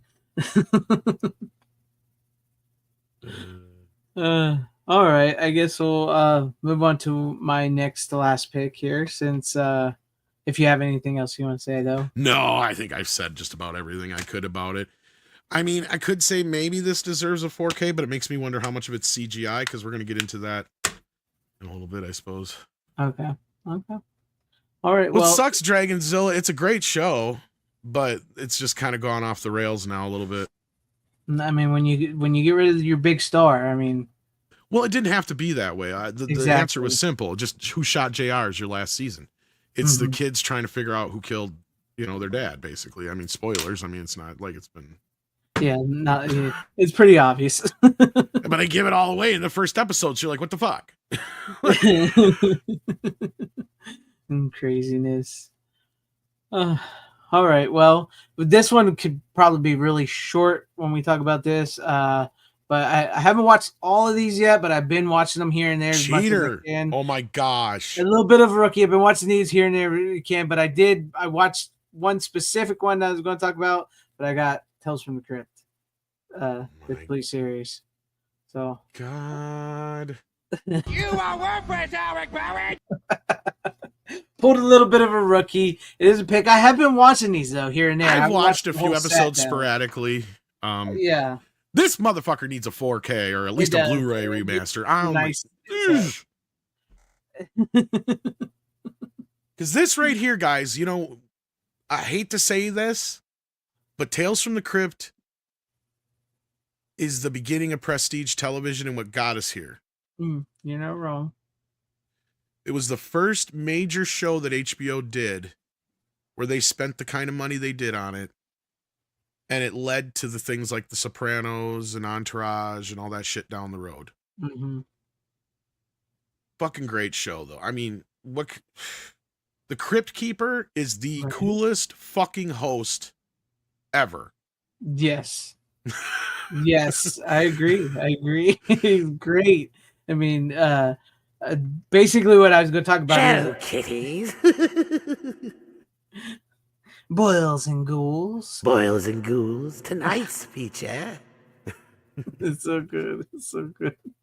I love it. Yeah, I've been watching them here and there for the most part. I've been going through them. I was going to bring it on when I was completely finished, but who knows when that actually be, to be honest. Did you at least watch the Christmas episode? That's what I was going to talk about. Yeah. That's what I was going to talk about. All Through the House. I rewatched All Through the House last night or the night before, but that's the one I was really going to talk about. I'm up past a certain amount of seasons, but that's the one I was really wanting to talk about because it's the Christmas season. So I went back and rewatched that. Fun fact on this, though. On this set here, I don't know if you have this set or the one where it's each separate. I have the one that's each separate. The disc 1 and disc 2 of season 1 are mixed up. I found that out. Yeah, on mine they are. Yeah. Okay. Because what's on there is right, but they're mixed up on the thing. Yeah. Yeah, like disc 1 is the special features disc, and disc 2 is the disc with all the episodes. Is it the same thing on yours? Yes. Yes. Oh yeah, then they just repackaged it is all it was. Yeah. But no, I was watching it. It's great. Larry Drake plays the deranged Santa, who is also Dr. Giggles. It's in the chick from the Lethal Weapon. Speaking of movies, Lethal Weapon, she was a therapist in Lethal Weapon and a bunch of other movies. I'm trying to think of her name. She actually passed away, sadly. Yeah, she died not too long ago, sadly. Yes. Well, actually, it was a while ago from I think cancer. Yeah. I think it wasn't too long after part 4 Lethal Weapon. That's what I was going to say. Yeah, it wasn't long after part 4, I don't think, because I think that was one of her last things she did. Yeah. But no, it's great. She kills her husband, and just so happens after she kills her husband, comes on the radio while she's dragging the body out of the house that, hey, there's a deranged lunatic that escaped from the insane asylum and has killed 4 women and is dressed up in a Santa Claus outfit that he stole from the last woman's house. And so to be on the lookout for him, and guess who just happens to show up to her house, and she's afraid to call the cops in the beginning because she killed her husband. So it's almost a better Silent Night, Deadly Night sequel than any of the ones we got. And I don't know if you've actually seen the original. Have you seen the original? I did not know there was an original. I'm not sure what it's the Tales from the Crypt movie. The Tales from the Crypt movie. Oh, it's in the tail. Not based off of. Yeah, go ahead. Well, I was gonna say because I know I can see why that probably a possibility. So you're talking about the one from the 70s, right? That was called Tales from the Crypt. Tales from the Crypt, ones from 70s, which is also based on EC Comics. I was just gonna say because the fucked up part about it is most of the episodes in this show aren't even based on Tales from the Crypt comic books. They're more based on the other EC comics. Yeah, and every story that's in the Tales from the Crypt movie isn't even a Tales from the Crypt story. They're from other EC comics. Yeah, most of it just went through the EC horror comics. And I did not know that they reused one. So okay, that's interesting. All right, yes, cool. No, it's speaking of soap operas.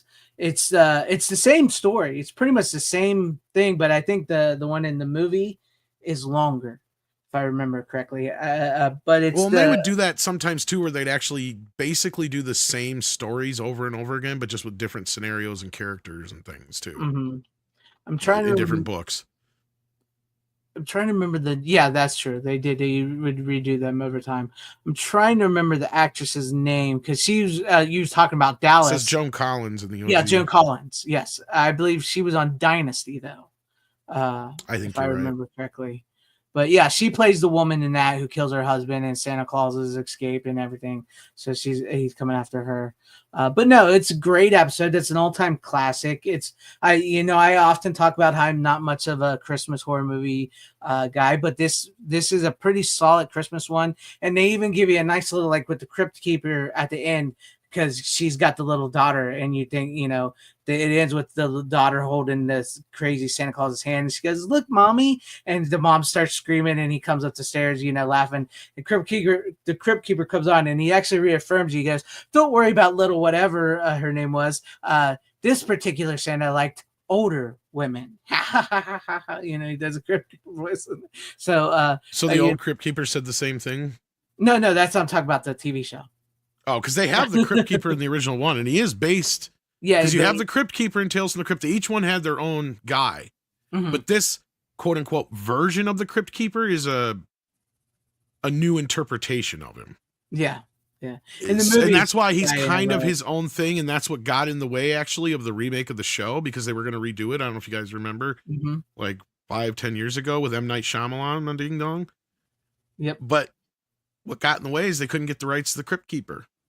And I believe he did an interview at a Comic-Con once and said that along the lines of that is like also like they had Robert Zemeckis and all the big guys there, and he said a lot of that was done with handshake deals to get it all together. The guy that plays the Crypt Keeper. So he said it's kind of hard to do that again. When they were going back to do it, because somebody owned this right, somebody owned this right, and this right, and so they couldn't get the Crypt Keeper, and they couldn't get all that together. So that's why they never got the reboot going in the first. Has the animated series ever gotten a DVD release? Yes, actually, I think it just came out, but I was curious about foreign release. So I saw it on, I saw it either on Diabolic or Orbit. Because I remember a few episodes when I was a kid, but that was a show that came on when I was a little older. But yeah, I mean, it sucks they can't work that out, because I'm in agreement. It's like, if you can't get the Crypt Keeper, then what the fuck's the point? Exactly. Yeah, I mean, you can't do it. And like he said it was a bunch of these guys were the big guys of Hollywood back in the day, and they did a lot of things with just handshake deals to get it on the show. Yeah. So, do you know whose armature was actually, or what do you call it? Is armature the right word? The skeletal structure underneath the metal animatronics. I know the eyes were Chucky. They're all Chucky. It's all Chucky. It's all Chucky. They just reused Chucky's. Yeah. I didn't know they used. I think it was for part 2, if I'm not eyes. mistaken. But because it was That's funny. I didn't know it was the whole Skeletor. No, it's the whole thing. Yeah. Which is funny. Also, speaking of, I mean, not to do a Chucky, but it can go with the whole thing of that time. Fred Decker wrote the author of the House episode. Who's Fred Decker? Monster Squad and Night of the Creeps. He wrote, he directed those movies. Yeah. Oh yeah, they had a lot of great. That was the thing about Tales from the Crypt, and we need shows like that again. There's shows that, and because the reason I say that is because if it wasn't for shows like this, we wouldn't have Steven Spielberg. Because Steven Spielberg cut his teeth on Night Gallery, which is a similar, like, you need shows like this to where you can get just random people in who actually are kind of like on the cusp of, and or like even Arnold Schwarzenegger got his first directorial bit in this show. Yeah, I watched that one. That one was so stupid. But the point is like, these are the shows that got us a lot of those kind of people, and I think that's what's missing. And because you can take some chances. This and Amazing Stories, because this is really the horror version of Amazing Stories, is what it was. Even though Tales from the Crypt, or you could look at it as kind of, because I think, was EC Comics Amazing Stories another one that was one of theirs? Because I think that was based on a comic book thing too. If I'm not mistaken. I'd have to look that one up. Because there might even be a lineage there that if I'm not mistaken. But either way, point being, they're very similar in that respect. And even Twilight Zone and all those shows, like, that was what they did. They had this open playing field where you could come in and, because unlike a regular TV show where you usually come in and like an Arrow show, like one of those, you just come in and you're basically a director for hire. The show was kind of set up already by the showrunner. The tone of the show was already set up by the showrunner, the look, the actors, all that kind of business. You just come in and you do it. When you're doing a show like Tales from the Crypt, you get to bring all sorts of whatever the fuck you want to the table. Like, Sure. I don't know if they said, like, here are your actors for the episode and you got to come up with a story, or if it was the other way around or what. But my assumption is, by the way these shows worked, is like they'd get a director or a story or whatever and put a director with it, whether it was Richard Donner or Arnold Schwarzenegger or whoever, or an up-and-comer or whatever. And yeah, it was just, Yeah, these are the kind of shows I miss now. Like, I do. they're kind of a necessary thing, like sitcoms, but we don't have them. Yeah, very much like the Twilight Zone and Outer Limits and Tales from the Crypt and Tales from the Dark Side. Those Well, shows. shit, and this spawned almost a whole new kind of resurgence of them. I swear, if it wasn't for Tales from the Crypt, I don't think, because was it Monsters and Tales from the Dark Side Yeah, after Monsters. this, Yes, and Tales from Dark Side, which was technically the or was Tales from the Creepshow. Dark Side before this?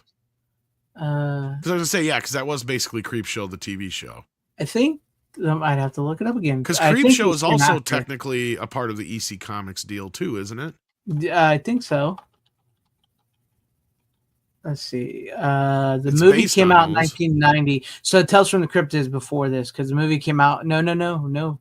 Tales from the Dark Side. Well, the TV show started, I think, in '88 or '87. Yeah, 80. Yeah, actually, it's 83. It looks like So you can kind of give Yeah. Creepshow and Tales from the Dark Side a little bit of a.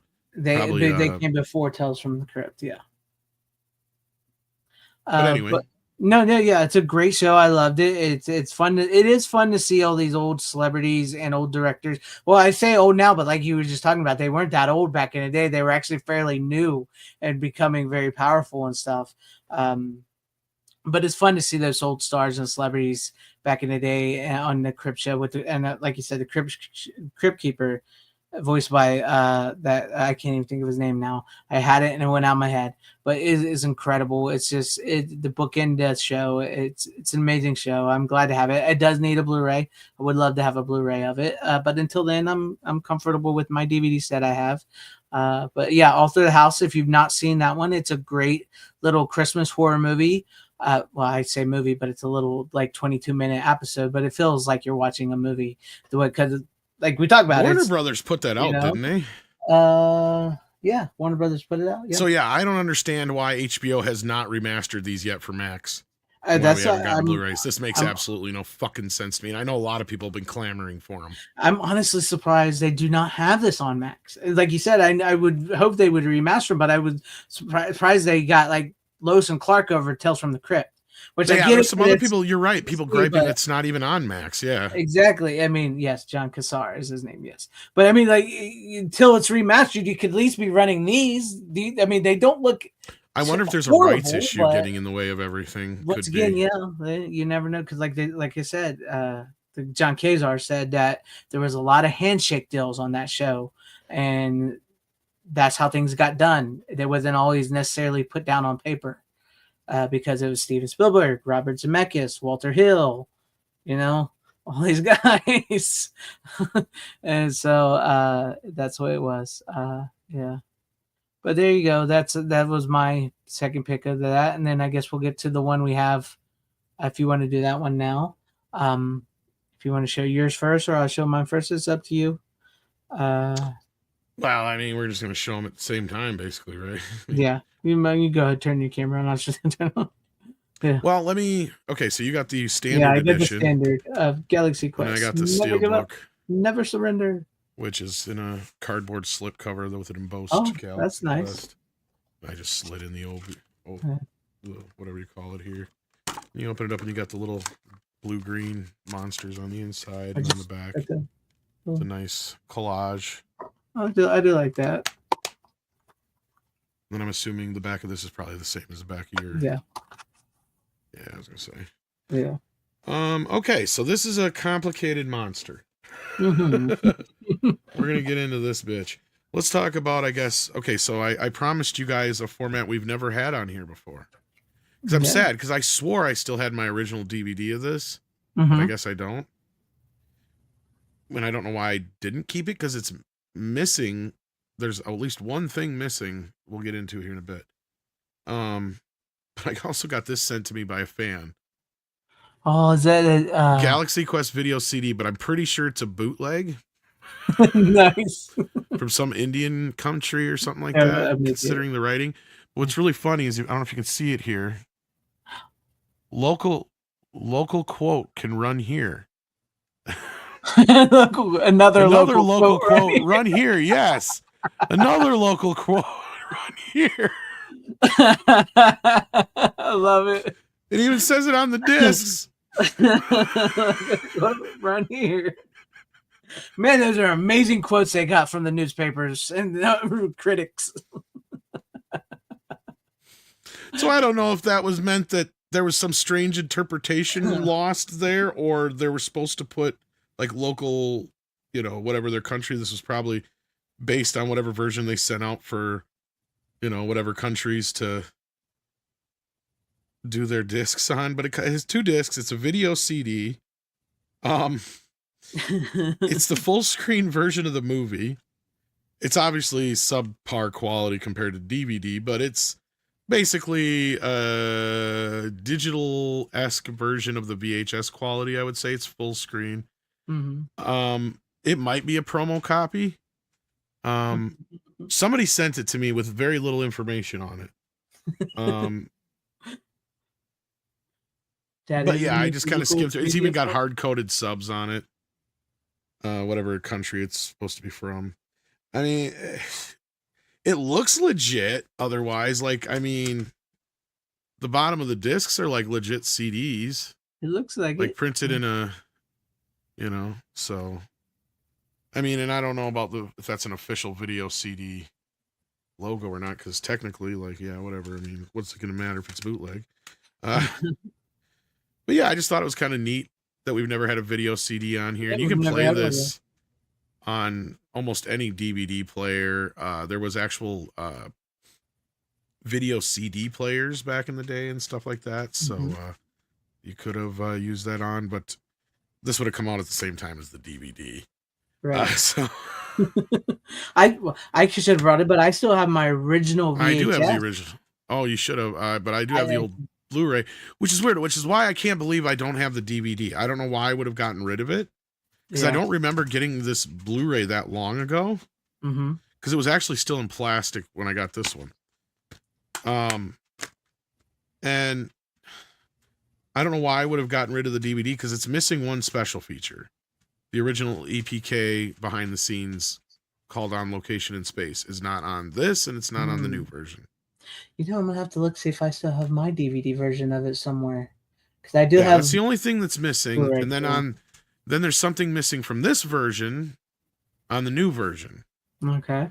And it's really kind of a whatever kind of thing. And what it is like, it's a Galactopedia, it's called.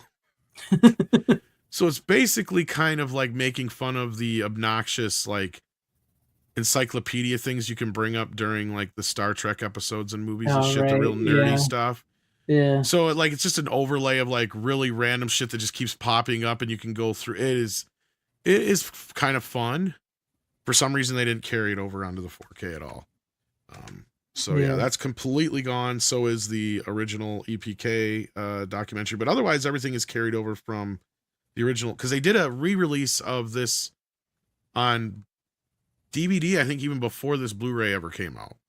Because there was a special edition DVD that came out that had all the documentaries that are on this, which kind of cover quite a bit of stuff, actually. Because my other pick I have here for my last pick is, I don't know if you ever heard of it before, but it's called Never Surrender. I haven't had the chance to watch it yet, but I was wanting to watch it. And it's put together by a couple indie companies and Screen Junkies, I guess, and it came out in 2019.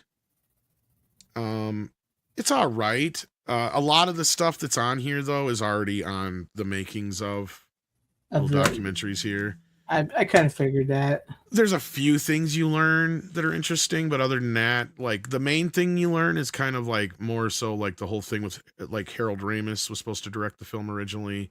A little bit more about what the original story was compared to what it became,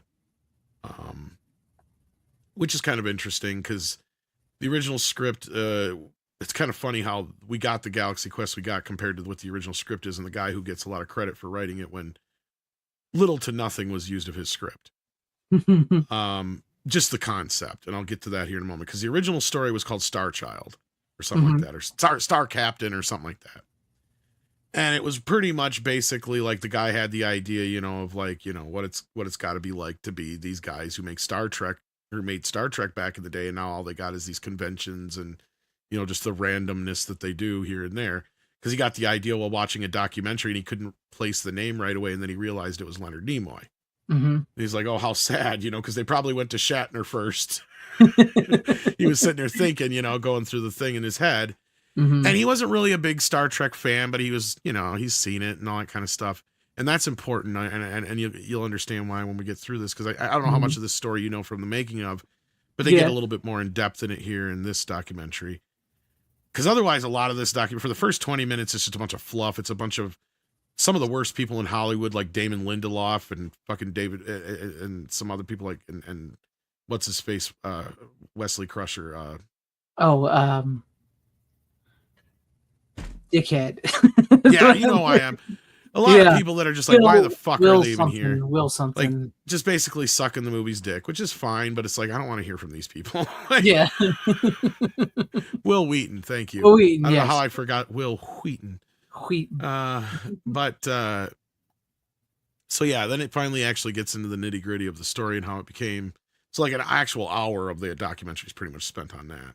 And they actually have interviews with the director, the writers, pretty much everybody who's still alive that was involved with it for the most part. That's a major player in it.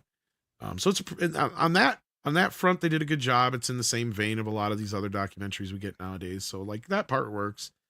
It's a little light, but like I said, you get an interesting idea because the original story, he got this idea. So it's originally about this guy, like who gets sucked into this real life, thing that happens, but gets brought on not because these other aliens have copied their show, but because basically the equivalent of the Alan Rickman character in the original script, he actually being fed up with him not getting the attention that the other character got all the time, tries to actually explore space and ends up creating some time rift thing or space warp rift thing that's going to destroy, and he's going to destroy Earth, and he becomes the villain in the story. Basically. And so all the other stuff isn't there. It's just, that's basically it. And he hated being the Shatner character, right? Or the Kirk character, right? Yeah. Like he hated it. Fucking hated it. He's like, it was my past, get over it kind of shit. So that story went through a few, that stuck around for a bit. DreamWorks really believed in it when they were early on. Spielberg really liked the idea and the concept, and some other people did there, Katzenberg and whatnot. And so they nursed it along for a little bit. They eventually got Harold Ramis involved. And I don't remember if the writer came in before Harold or after Harold. But the new writer that came in, they brought him in there. They told him the concept, basically what I just told you, for the most part. And he's like, okay, great. I'll work on it. And give me the script. I'll read it. And they're like, we don't want you to read it. He's like, okay. They're like, we want a completely fresh take. He's like, all right, then don't tell me anything else. So he goes with just the concept. And if he says, well, the first thing that the first thing that's wrong is the Jason Nesmith character has to like being the captain. In fact, he wants to continue being the captain. He misses being the captain. Yes. Right. And he goes, and that's a big key to the story. Right. And then obviously and then he came up more with the expanding on the whole idea that these, the broadcasts were going out. Cause it's true, broadcasts go out into space. Yeah. Maybe aliens could be randomly, it's just cause how waves go out. And so it could be possible that, if there's alien creatures that had the technology, they could have picked up on this. And so he ran with that idea. And he also brought that whole concept into it, and, also bringing the fans as one of the characters into it. Cause that was the other thing too, is he's like, the fans are what makes this a big part of, what it is. So that was the other character that he was really insistent on bringing in too, was what ended up becoming the Justin Long character. But in the original script, what's funny is the alien race have very little to nothing to do. There's no real concept of them. The guy who actually plays Math Lazar, he came up with the whole concept, and it was an accident, kind of. I don't know if you know this story, because this is another interesting story. Yeah. So he goes in for the audition. He kind of bombed the audition. It didn't really go the greatest. And he kind of got this thing, this thing told him just as he was leaving, because they're like, yeah, great job. We'll be in touch, whatever, blah, blah, blah. Mm-hmm. Not quite what we're looking for, but we'll see, kind of thing. He could tell it was done. It was over. He wasn't going to get the role. But just something stopped him, and he goes, you know what? Never mind. And they're like, no, what? He goes, no, I got this thing I want to try. If you guys want it, use it, whatever. Cool. It's this thing I just got that we do as a practice for acting, for voices, for a warm-up. I just, for some reason, I think it would work with these aliens. Mm-hmm. And they're like, show it. And she goes, it's basically where you work with every range of in front of, and he's like doing the whole thing. Yeah. And they're like, oh my God, that's fucking hilarious. That's it. Works. Sold them. So they ended up teaching this guy, Enrico, came up with the whole concept on the spot. It was just in a practice that they do for acting. Help. And then, of course, they also Missy Pyle and the rest of them helped come up with like the little laugh and the blah, blah, blah thing and all that shit. Like, and they just kept. So they had this school that they would go to and they'd work together. And they said the fucked up part was it was hard to get all the extras to understand how to be one of the aliens because these guys worked all this shit out. So you basically got a group of comedians together. Yeah, getting their you got Rainn Wilson and Missy Pyle and yeah, all these guys. And poor Rainn Wilson had to leave because he had to go shoot some pilot that didn't get picked up. So he was supposed to do more in the film that he didn't get to do. Yeah, he kind of just disappears in the film. He does, yeah. Which sucks, I guess, because the director's like, yeah, I would have used him a hell of a lot more. I even told him that. I'm like, but you got to leave, so whatever. He was contractually obligated to do this thing, and he knew the show wasn't going to get picked up, I guess. But anyway. They had to do it. So Ivan Reitman was involved for the longest time, and he wanted Kevin Kline in the lead role. The studio was also cool with, like, Bruce Willis they were trying to get at one point. I mean, there was all sorts of actors that they wanted to go after. Finally, Tim Allen come into the picture. Right. I mean, through all the ones that came up and they were thinking about going with, but Harold was he really wanted Kevin Kline. He saw it as Kevin Kline. I don't know if I could have seen Kevin Kline as that though, but. And the studio for some reason got stuck on Tim Allen. Mm-hmm. And I guess that became the breaking point. Harold's like, I just don't see it with Tim. And I just can't do it. Yeah, I can't do it. Yeah. And he walked away and he said he regretted it later. But so at that point, then the new director come in who was very Dean Parasad, who actually had only done like one movie at that point. Mm-hmm. So it's kind of a desperation move. So really all the movie had was Tim Allen that kept it alive at that point.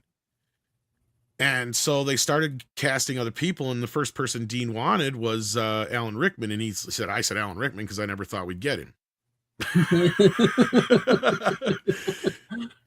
And they got him. And so then from there, the cast just kind of fell into place. The one that was the weird one, though, besides that, the other thing that was funny is guess who really, really wanted the role and fought for the role and never got it?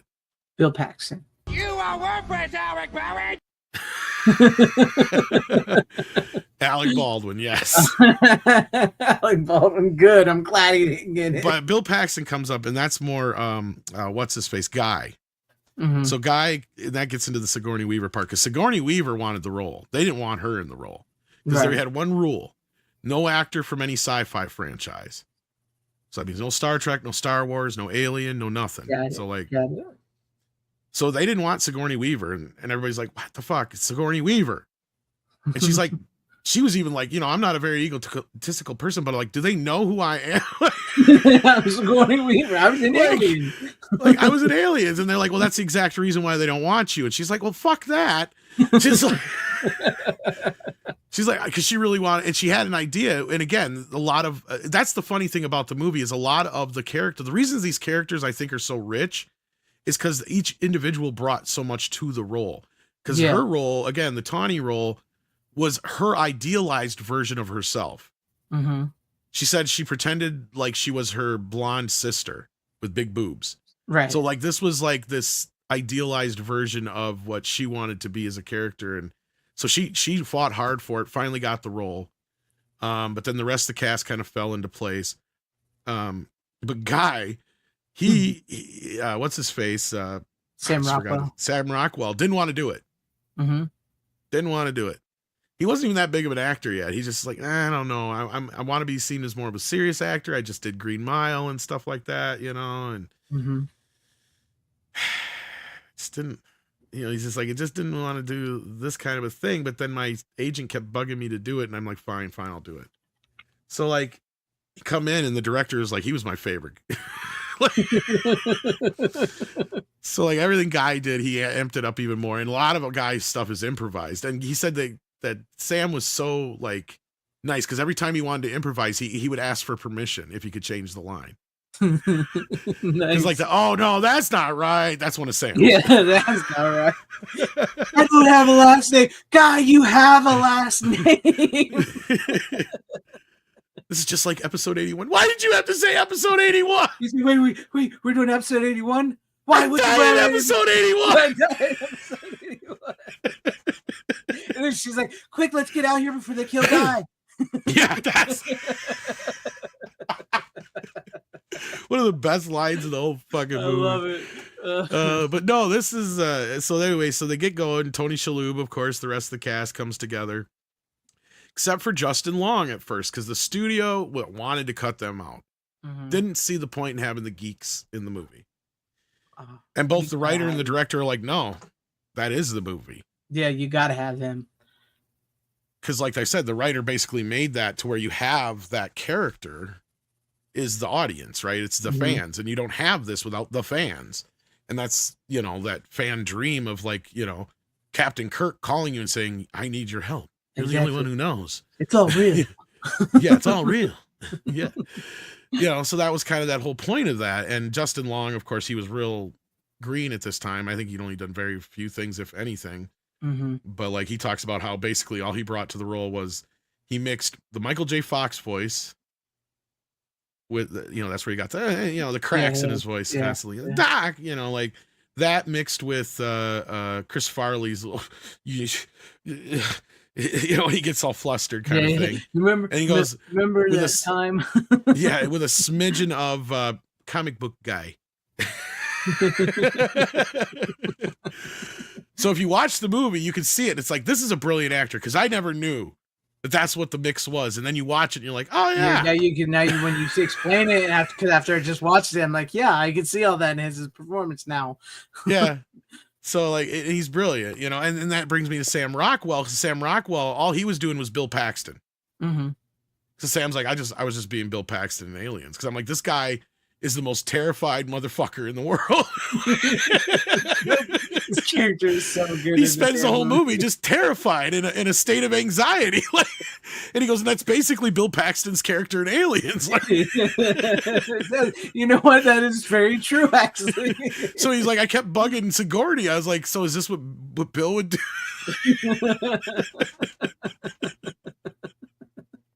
Nice. So he's like, yeah, by the end of the movie, I think Sigourney got sick of me asking questions about Bill Paxton. It is. His character is so great. I mean, like, even when they see them when they come in and they're not, got their thing off of, and they're in their alien form, and they're all like sit there, and then they turn back to normal. He's the only one that screams. Like, yeah. So what's wrong with these guys? Oh, and Tony Shalhoub. I figured out this time out. I mean, I always kind of had a bit of a like, what the hell? I think he's a stoner. He's getting stoned somewhere off to the side. It kind of feels. I'm almost convinced now, because you have the time where Guy asks, "Are you stoned?" I always caught that. But there's one time, I can't remember which was it, Sigourney Weaver or somebody else sniffs him, and it's like it's clear, and he's always got snacks. Yeah, and like even when they're transporting him, he's getting something to eat. Like he's over at the vending machine. He's like, "Yeah, I'll go." And so I didn't know. I never noticed the sniff before this time, and I'm like, "Oh, he must be going off." And I bet that's what they did. Like they cut it back to get the rating or whatever. Yes, because that gets to the next part. Because all of a sudden, this movie's shot as a PG-13 movie. Studio freaks the fuck out all of a sudden because they need a kids movie for Christmas time to go up against, I think, Rugrats or something like that it was. And so they mandated it PG. So that's why Screw That got turned in, or Fuck That got turned into Screw That. And you could clearly see his day. She says, fuck that. And the screw way it lines over it. It does not fit. And Chill, the black guy, he's like, yeah, we were swearing all up and down through. He was, I'd love to see the unrated cut. Oh, that would be amazing. They need to release that. Well, and even some of the deleted scenes you can see, because like even Guy, he's like, oh shit. He's like, shit, fuck. And he's like, like doing all this shit. It's like, yeah, you can tell. Or some of the outtakes or whatever it was from. When you watch them, yeah. So like, so the studio freaked out at the last minute, made him cut it down to PG. So yeah, so this movie just it had everything going against it. It seems like, but it still managed to somehow find a way, because even the studio didn't know how to sell this movie, because it bombed its opening weekend. Yeah. For those who don't know, like it opened at $7 million, which was not good even then. But it managed somehow to just keep going and going and going because of word of mouth mainly. So it ended up mustering up $90 million, and the budget was 45. So back then it basically made its money back. And then with the DVD sales. Yes, which is where they're lacking in today with new movies. Exactly. And the DVD sales made this movie an evergreen film, to the point where they tried for years to get a sequel made, to the point where they were greenlit on a Amazon series. I don't know if you guys remember this. I remember this. But sadly, it ended when we lost Alan Rickman suddenly. Yeah. But there's a little glimmer of hope. Paramount Plus has been trying to get that back off the ground. The problem, I guess, with the original version, and that's what they talk about a little bit in this, is that Alan Rickman's character had a lot to do with that. That's why they couldn't do that version at that point. It was just, there's no way. It'd be kind of hard to continue without Alan Rickman. I think not if the story's a lot with him in it. Yeah, I was gonna say it can be done. I can believe it can be done, but I believe it would be very hard to figure that out. Like, I mean, that could almost be one of the catalysts of getting everybody back together and something to really kind of lean into. But you have an opportunity with this as well. Since it's sort of a Star Trek take on Star Trek, with Leonard Nimoy, who has passed away, who was Spock, much like we just saw. If you saw that Star Trek thing, they just did, you could do something, along the lines of them saying goodbye to him in that sort of way or something. Not saying CGI him or anything, but like he's Spock. So, Spock has passed away. You could do Rathacon and all kinds of mix in like with what's going on. You could almost make it like a search for Spock or something kind of thing. Yeah, you could. Maybe he was taken up by them one time and he never came back. Somebody else. He's kidnapped by somebody else, and then it's the whole point is they got to find him. And at the very end, you do like quick CGI thing maybe. Yeah, something. I'd say give him a kid, but they'd give him a daughter. So unfortunately, no, but I didn't know some of that stuff you were saying. So I didn't know some of that, but some of that I did know. But yeah, check it out. There's a lot more than that in here. But I mean, it's on the mid level as far as documentaries go. But now let's get into the nitty gritty of the real elephant in the room. For those who are going to get this 4K, don't expect a huge upgrade over the Blu-ray. In fact, I think some people are going to have a problem with this version over the Blu-ray. Especially with the aspect ratio changing. Yes, you knew exactly where I was going with that. Yes. Because I compared this. This movie was shot anamorphically. I don't know why they just didn't have the option to watch it both ways, because it really doesn't work on the home video version. Yeah, I think I get which makes sense why they just did it the way they did it in the original version, because you're also just cropping off the sides. That's all it is. I think I get what they were going for, because like they start off with the old TV show, which is 4:3, Yes. know? Oh, I get the point of it. They even explain it in the documentary. And then but- like it's go on to the what do they say in the documentary? Is like regular TV, normal size or whatever. well, for it goes the- from 4:3 then to 185. 185, and then when he shows space, it opens up. When he into, like, realizes it's cinematic. real and he's out in space, when the doors open up to go out to space, that's when the rest of the mat opens up to the wide screen. It's like it goes from TV to real world to cinematic. Yes. And the fucking director doesn't even like it because he said it got all fucked up when they released it. They ended up having to send out a bunch of notes. And he even said it was a stupid idea. And it doesn't sound like it was his idea necessarily. So I don't even know why that version's on here. Yeah, I don't know.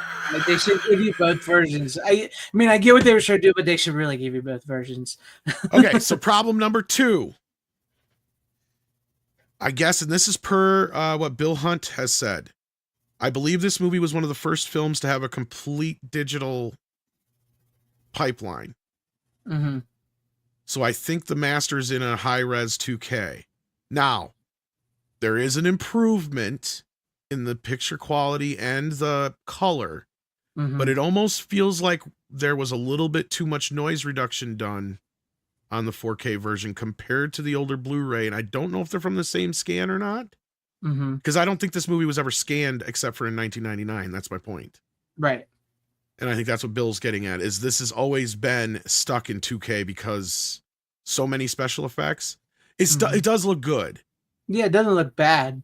It does look horrible. Good, but don't Don't I feel like expect- a lot of... Yeah, go ahead. Yeah, I was gonna say, don't expect it to be like what they say. What do they say that reference quality 4K? Don't expect that. Don't expect it to be like a huge, big difference, like the Star Trek movies, like the originals on 4K. Don't expect it to look something like that.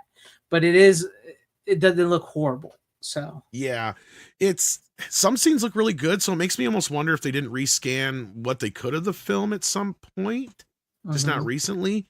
Maybe for this older, because this older Blu-ray, as old as it is, actually looks really good. Because I bounced back and forth, especially to test the intro.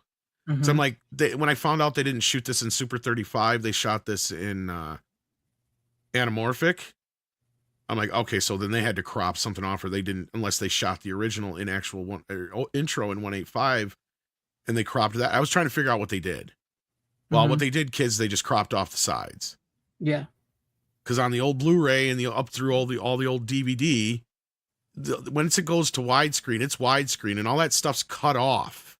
And there's even characters and shit that I don't even understand. It almost feels like it was meant to be seen that way. So that's where I'm starting to wonder, because like when the director talks about it in the documentary, because he almost kind of pisses on it. Because he almost makes it sound like it wasn't his idea. Because he says, I wanted to shoot anamorphic and all that kind of stuff. But like he said something about when they went to the thing, is like, yeah, it was a real dumb idea or something, like, or that he thought he didn't think it through well enough. Maybe that's what he meant. But like, yeah, because it almost feels like there's stuff that you were meant to see that you don't get to see in the cropped off version. Right. Because I watched bouncing back and forth like every minute or two to see the difference. Yeah. See, and that's what I'm getting at, Ron, is like something... To me, it's like you should have just give us the option to watch the first 20 minutes either way on the 4K. Right. They should. I mean, that's what they're going for, but yeah, most people, that's going to aggravate them.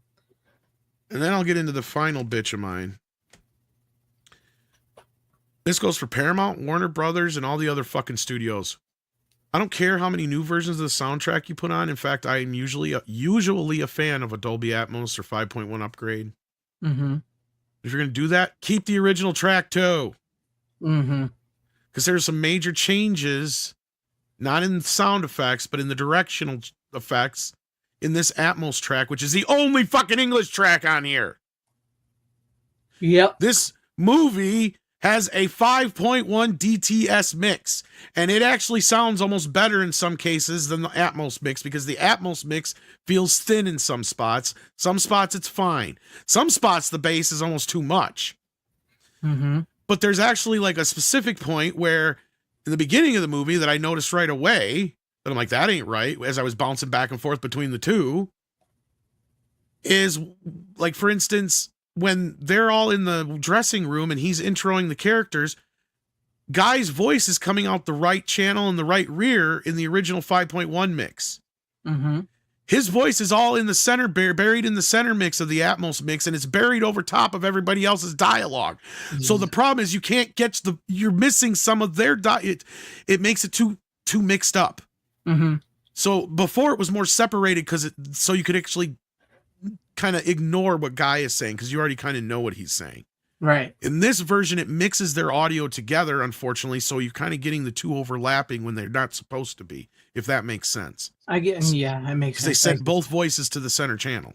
So you have basically like a Sigourney like Sigourney Weaver's there talking with Alan Rickman, and Tim Allen comes in or whatever it is, all in that or same scene or whatever it is, and yeah, they're supposed to be talking together. You're supposed to be concentrating on them, but instead now you have Guy's voice buried in the center channel over top of their voice, so it makes it kind of difficult to understand what they're saying because you're kind of paying more attention to what he's saying now instead.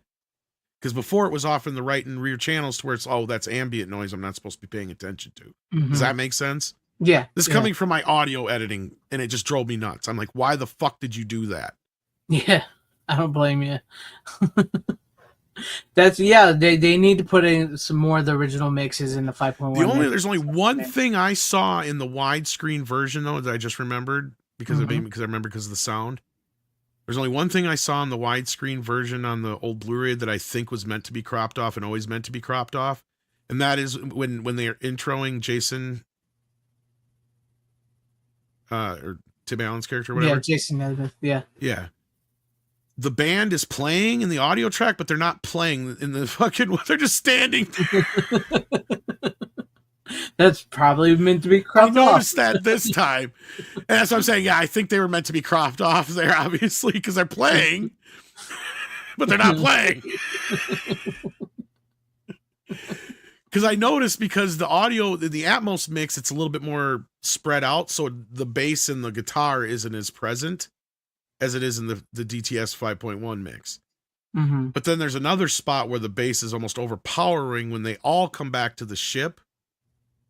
And they're not, or not the ship, but the space station, when they all show up on the space station. Like it's a really overpowering bass for like the first 15, 20, 30 seconds of that scene, and then it finally tapers off. So I don't know what the fuck, if that was meant to be that way or what, but I don't remember that being in the original mix, but I didn't check that one. I should have.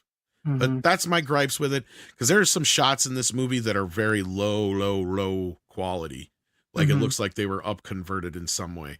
But it doesn't look like the movie was manipulated with any AI. Mm-hmm. It doesn't look like there's any like grain trails or stale grain or anything like that. Yeah. Although it does feel like there's a little bit more grain in the old Blu-ray for some reason. Yeah. I'd have to put back in the old Blu-ray to check it out because I just watched the 4K. But they're very close. But the color, there's a big improvement in the color, I guess you could say, and but there's very little to know in the resolution itself. Because I zoomed in and everything, and then I didn't notice anything I could pick out more or better. It was just basically a matter of colors and just I don't want to say it's a bad 4K because it's not. It's a decent one, especially if you don't own it already, I guess. But if you already own it on Blu-ray, I can't really say it's worth the upgrade. There you go. It really just depends on you and your preference, honestly. So, because the only new special feature is an interview with the director that is dry as a piece of toast. Yeah. Filmmaker facts. I almost fell fucking asleep during it. He's fine cut up in the documentary, but him just talking and oh my god, I almost fell asleep. I'm like, seriously, I'm like, that's why he's a director. And and I checked the thing. I'm like, oh my god, he's only been talking for 7 minutes already, and I still got another like 20 minutes left. Like, I can't listen to this guy. It's true. But the movie itself is a really, really great movie. And, if you don't have the Blu-ray or the DVD, you can get you the 4K. But, it's not like the greatest. But once again, it's up to you and how you feel. And as far as this question, Brian, it's all like the Shatner thing. his colleagues don't really Shatner's colleagues hate him, but Jason Schwartzman's colleagues don't quite hate him. They're kind of jealous of him, and because well, the only one of Shatner's colleagues that out and out hated him was fucking Takei. I was gonna say. Okay, this is basically like Tim Allen is playing like a sort of Shatner-esque captain Star Trek, and he gets all the attention, all the fans and everything. So it's not so much they hate him, it's just that they're kind of jaded, they're kind of jealous of him. Alan Rickman's character wanted to be a real thespian, a real actor, but he's sort of been stuck playing this character for years. So it's not really honestly the only thing the movie's. There's two things I would say the movie's kind of missing, and you could have kind of done this with Sigourney Weaver's character. You could have done one or the other. You either needed a character who actually did go somewhere, right? Because usually in one of these shows, there's always like at least one of them. Yeah, they take off and become famous. Shatner actually did go on to do other things, right? Like, so I mean that. They're kind of missing that aspect of it, but that's not as important as I think there was a missed opportunity here. And I know this is going to be like, people are going to be like, I don't know about that because of the way modern day is, but think about this from 1999 standards. If Sigourney Weaver's character in the film, her real person, was like a fucking genius. Because the joke is she has no character, right? Like she doesn't do anything. She's just there to look good, which is kind of fucking true. It's making fun of the fact that all Uhura did was she was basically a glorified operator. Let's be fucking real. And all the chicks on fucking TNG were there for more eye candy than anything. Yeah, in them short skirts and their behinds hanging out. And that fucking one scene where they're working out together and shit. Come on. Yeah. So I think would have been funny and even beneficial to the story is on the other end of it, had you learned that Tawny was like, actually she like went to school for like some sort of like geometry or something that will work and help her in the film, help them at some point in the movie. That was like the only missed opportunity, it felt like to me. So, and it also, you would have had a strong female character before all the other ones now, like with the strong wham and shit, right? Yeah, and I think it would have worked. I think it would have worked. I think at least would have worked. But also at the same time, Sigourney, like you mentioned earlier about her playing her physics or something like that. You know what I mean? Like that she would have known something that would have been useful in actual space. but like you were saying earlier, like she was just playing her sister with big tits, the blonde. Like she had already played the girl boss hero. I don't really want to say girl boss, but so maybe she wanted to play the ditzy. She totally blonde, did. So but I get where you're coming from with that. I think it hurts the character overall, right? Because the point is that she was always treated like this trophy character when in reality she should be like, I hated working on the fucking show because I knew all this shit was fucking bullshit and stupid and wrong. Like, because she even gets a line where she bitches about, why the fuck is this even here? You know, like, because of bad writing. You know, and she could have even made the point. I always knew the writing was bad on the show, but the one time I fucking said something, I got less lines the next episode, so I never said anything again. Right? Like, that's kind of, like, you could have played with that just a little bit more, but this movie is so compact and perfect. Like, I hate saying it because it's already a perfect film. But I feel like that's just, those are the only two things that I feel like they missed, and that second thing I really felt like should have been there because it almost feels like it should be there. Right? It feels like that's the answer because every one of these characters, you know, they have this thing for them, right? Like the one who is supposed to be like the smartest engineer in the show is a fucking stoner who don't know where the fuck he's at half the time. Tony Shalhoub. Yeah. The driver has probably never even driven a car. like she's supposed to be the most useless character on the show, but yet she's probably the smartest person in the room. That's what they're missing. Get it? I get it. Yeah. Yeah. Like that's, to me, it feels like that's the only part they're missing because everybody has this great character, great arc.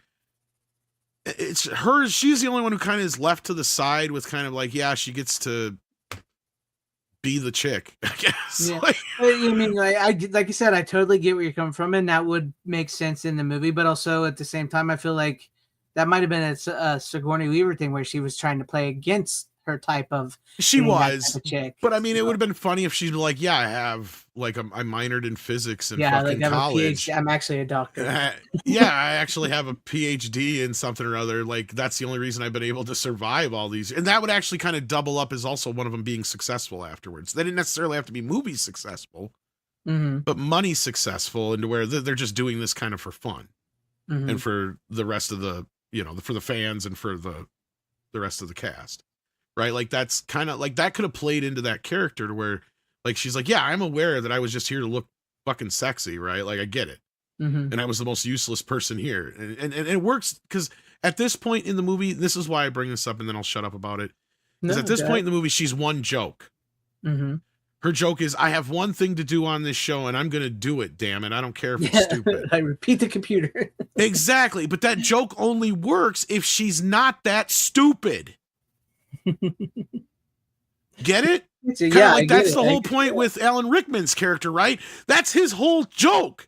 Is he's above and beyond this shit. He shouldn't be. He said, I should be doing Shakespeare. What the fuck am I doing here with this rubber shit strapped to my fucking head? Exactly. I mean, even when Tim Allen tells him, he goes, "There's nothing you can say to make me go back in there," and he goes, "The show must go on." Exactly. Like, damn you. Damn you. And then he has actor. he has one of the best arcs in the movie because he has the "I'm not Spock, I am Spock" arc, right? Yes. Because through the whole movie is I'm not saying the fucking line. Don't say the fucking line. I hate that fucking line. Quit saying the line until he has to say the line and he knows it actually what it finally fucking means. It's like, motherfucker, I've been saying this line all these years and now I finally understand the importance of this. Not just because of what happened here, but just because of what this all means. Yeah. Right. And because that was Spock's. I just called him Spock. That was Leonard Nimoy's moment, I'm sure, when he finally realized, because for those who don't know, I'm sure the one or two people who may not remember this or know this in the chat. Leonard Nimoy came out with a book many years ago called I Am Not Spock. And then I can't remember if he redid the book or if he did a second book off of it called I Am Spock. Because the whole thing was, the original book was him trying to, as a ploy to the fans, like, I'm not fucking Spock. Every time you see me somewhere, like, blah, blah, blah, blah, blah. Yeah. I'm an actor. I'm a person. I do this. I do that. Well, the other version is like, he finally came to terms and understood it all. And he's like, oh, duh, what am I doing? I'm attacking the fans. Hint, hint, people out there. I might actually have. I can't remember if it's a completely different book or if it's a redone edition or whatever you call it. But yeah. I have one, and maybe it's not one written by him. Maybe it's one written by William Shatner. But the whole point was with that is that he finally had this, coming to Spock moment. Coming to Spock. Yes, that I mean, it works so well. And so they nailed that. That, like I said, I've always said, and I will always say, this is one of the top 5 Star Trek movies of all times. I always say that. Okay, so it was a follow-up. Thank you, Ronnie. Yeah, I knew he apologized to the fans. Like, that was the whole point of it. Yeah. Because, like I said, he realized, oh, shit. Yeah. It's like, I am Spock. And I love Justin Long in this movie, and that's the point, that it's really important that he's in the film, and I'm glad the directors fought for that, because, like, he even says it, like, we get it. But then I love no, this is all real. I fucking knew it. Like, like, I knew it. She's like, I'm not stupid. I know it's all fake. It's all real. I knew it. Yeah, it's great. I mean, yeah, because you got to have that in there, because one of the reasons why Star Trek endured all these years, especially to get to the next generation, is because of the fans, and the fans holding the conventions and going and studying the show and studying the ship and studying the scripts and everything. And I think that's something like we talk about nowadays that's been largely forgotten, is they forgot the fans. You just look at new Star Trek, just look at new Star Wars, just look at new anything. They have forgotten the fans. Which is sad, because you got like fucking Damon Lindelof and shit on here. Oh, that is just horrible. Yeah, and talking about their Star Trek, and he actually has the quote of, "It was so weird because they're giving us hundreds of millions of dollars to make our own fanfic." It's like, yeah. And you forgot about the fans, didn't you, dickhead? And then he's like, when they're talking to the fans, they're talking to us. I'm like, bullshit. You ain't no fan, motherfucker. That's what really gets you. They may have been at one point in time a fan, but now they are not. They are corporate whatever you want to call them, and they're writing stuff that they want to see, not what fans want to see. You know, Yeah. and it's just No, and this movie also reminds me of how good of a time we had at it, because there was like, you know, I guess I've always said that the best time in movie history was probably 1970 to 1995, but I think I'm gonna have to push that off to about 2000. Maybe a few more years in there, because I'm reminded now again of like, yeah, when DVD first started, we had a lot of good movies come out of Hollywood. yeah, Like there was a problem of just getting bombarded with so many good movies in that era. it was. It was And a this good is one time. of them. Like, I mean, this is a damn near perfect fucking film, right? Like pitch perfect, not over long, edited perfectly, acted perfectly. It has a lot of heart, tons of fucking laughs, quotable lines, memorable scenes and characters. Mm-hmm. I mean, it's a love letter to the Star Trek fans. It's considered a Star Trek movie. It's been adopted by everybody in that respect. Yep. By some folks, it's even considered one of the best Star Trek films. Mm-hmm. So yeah, so no, it's I'm glad to see it get some good treatment. I just wish there was a better way to present this film. I just don't know if there is. Yeah, it's sad. My only biggest, I mean, I guess I would even probably forego all the other shit had they just put the 5.1 mix on here. Because then I could just, because I normally don't have a problem with the Atmos. You know me, I'll generally praise the Atmos up mixes and stuff like that. But in this case, yeah, no, I was not impressed with that, and I didn't like it.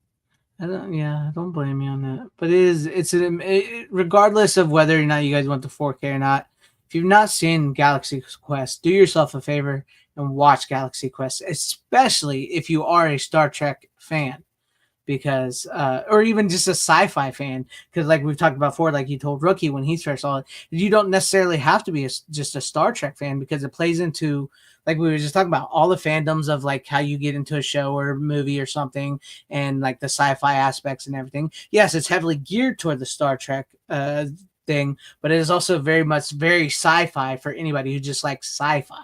It can lead into a lot of that. So, Tim Allen's arc is probably the easiest in the film. He goes from being self-centered, egotistical, to actually caring about other people and it's the becoming the actual hero and captain that he portrays. Yeah. I mean, when you were saying that Harold Ramis wanted Kevin Kline, I just couldn't see that, because I think. Well, go ahead. I think their version was going to be a bit more sarcastic. Mm-hmm. And see, and this is where I think that writer came in after Harold Ramis too. It might be part of it, but then again, I could be wrong, because like for some reason, I think Harold had a very, very different idea of what the movie was going to be. Mm-hmm. Because even the studio was expecting more of a Spaceballs satire. Because I guess they started getting worried about being sued, because they weren't Paramount at that time. Yeah. They were just DreamWorks, and DreamWorks was bought out by Paramount later. But at that time, they were kind of worried about getting sued, because the movie was, even though it was a comedy, they're like, this isn't a comedy or a fucking Spaceballs parody. This is Star Trek. This is basically Star Trek, you guys. Like, what the fuck? That's what I said. Go ahead. They even knew it, because the number on the ship, they said, in case we get sued, is NTE 3000. You know what the NTE stands for? Not the Enterprise. Not the Enterprise, yeah. But it's great. I love it. But no, I thought Tim Allen, I do believe this is one of his best roles. Probably is like the most different of anything he's played, but he's got that right sense of cockiness like Shatner, but he also brings that, like you talk about his arc he goes through, he brings that Tim Taylor Home Improvement, like soft side to it, where he can, be like the guy that pulls everybody together in the family. Well, that's probably one of the other things that kind of comes to light in the documentary, especially now that Alan's gone, is that Alan and Tim did not get along at first. Mm-hmm. I do. Like, you had a very like I guess Alan didn't, because Tim would come in late a lot, and he would do a lot of dick and fart jokes and shit, and entertain like some of the crew and other cast and stuff, and he would, he was an entertainer. Like okay, so for those who don't even remember, in 1999, and that's another reason why Tim Allen wanted to do this, is because He just got done doing Home Improvement. The only movie he had done that had any real resonance was Santa Claus. Mm-hmm. And the beauty of him in his interviews here is you can really tell that this guy is humble and he does not have the ego that a lot of other guys have. Because he even says, he's like, I know my movies are in this category of like shit. Yeah. Like, he's like, you know, like you go on the online blogs and all the critics, and you're like, you know, I like the only thing that keeps me out of one of those sub categories, he says, is this movie. He goes, for some reason, like that Tim Allen guy, he doesn't do anything but shit. But then there's this Galaxy Quest. It probably is his best role, to be honest. It really is. Yeah, well, and yes, he was in Toy Story, but it's just a voice mainly, Brian. So like, and that's kind of, well, see, and that's where at the time, and that's where the studio actually sided with Tim Allen over Harold Ramis. Because normally Harold Ramis would have been like, well, he don't want Tim Allen. I guess we're going to have to get Kevin Kline or somebody like that because that's what he wants. That time, Tim Allen was more of the bigger deal. He had one of the biggest shows on television. He had the Santa Claus a couple years before that. Mm-hmm. And they were all number one because he had like the number one movie, the number one Toy book, Story, the number one TV show all at one time, and Toy Story, yes. And his book as well, it was a big deal at that time. And he was, people forget how, I mean, just before his show, he was one of the more bigger stand-up comedians. His whole, like, I mean, his whole show was built on his, you know, Yep. More power. Exactly. I just honestly, it feels like you were just talking about. It's like everything hit on all cylinders and hit just right for this movie. It was definitely lightning in a bottle. Even with all the cutting back from the PG-13 and the cussing and all that, and the changing of the scripts, it's just like it all hit. They really captured something with this movie, and I don't think they could capture it again. You know, I just don't. Yeah. Yes, the only thing Steven did, I guess, was he didn't like the aliens. So he almost had him change the aliens from being like octopusy like aliens to standard looking aliens, but I guess the director fought for it and he backed down. So well, and they don't really use them. He got his other aliens anyway, the little blue guy. Did you guys ever watch the show? Yeah, he's like, do you guys ever watch the show? Oh yeah, sure, they're cute now, and then that's when they turn mean and ugly. It's like, what are you talking about? I'm gonna go, hey guys. Are you crazy?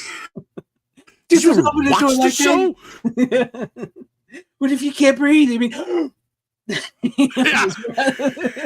I guess that was like Tim Allen. I don't know if that story's on. I think that's on the documentary, but I don't know if it might be on one of the other ones. That's the problem. There's so many overlapping stories between the featurettes and the documentary, and I watched them back to back. So like, that's a problem. Is like, I gotta heard a lot of the same stories twice, but then the ones on the documentary usually go more in depth. That's the beauty of it. But like, Tim Allen kept bringing up like, you know, you're trying to sell this idea that it's real, but yet you don't even think about how they're going to test for the air and shit. Yeah. And the director's like, what do you mean, Tim? He's like, I watched Star Trek and shit like that. And like in the documentary, they even show like some of his collection of stuff he has. He's got like some really cool stuff from old sci-fi shows and movies and stuff. And he's like, I was really into that stuff growing up. So like, I thought like every time I'm like, kept going, well, what about this? What about this? And he goes, I really got a kick out of it because they worked that one of those complaints into the movie. Because I'm like, well, what about the air? They don't even know if they can breathe. So they gave that line to Sam. Yeah, Tony do the whole. Yeah, feels fine to me. Fine to me. But the pothead now that we know. So. I'm almost positive the little things are there. Like he's because I think it's Sigourney who just kind of walks up and sniffs him and just kind of gives him a look.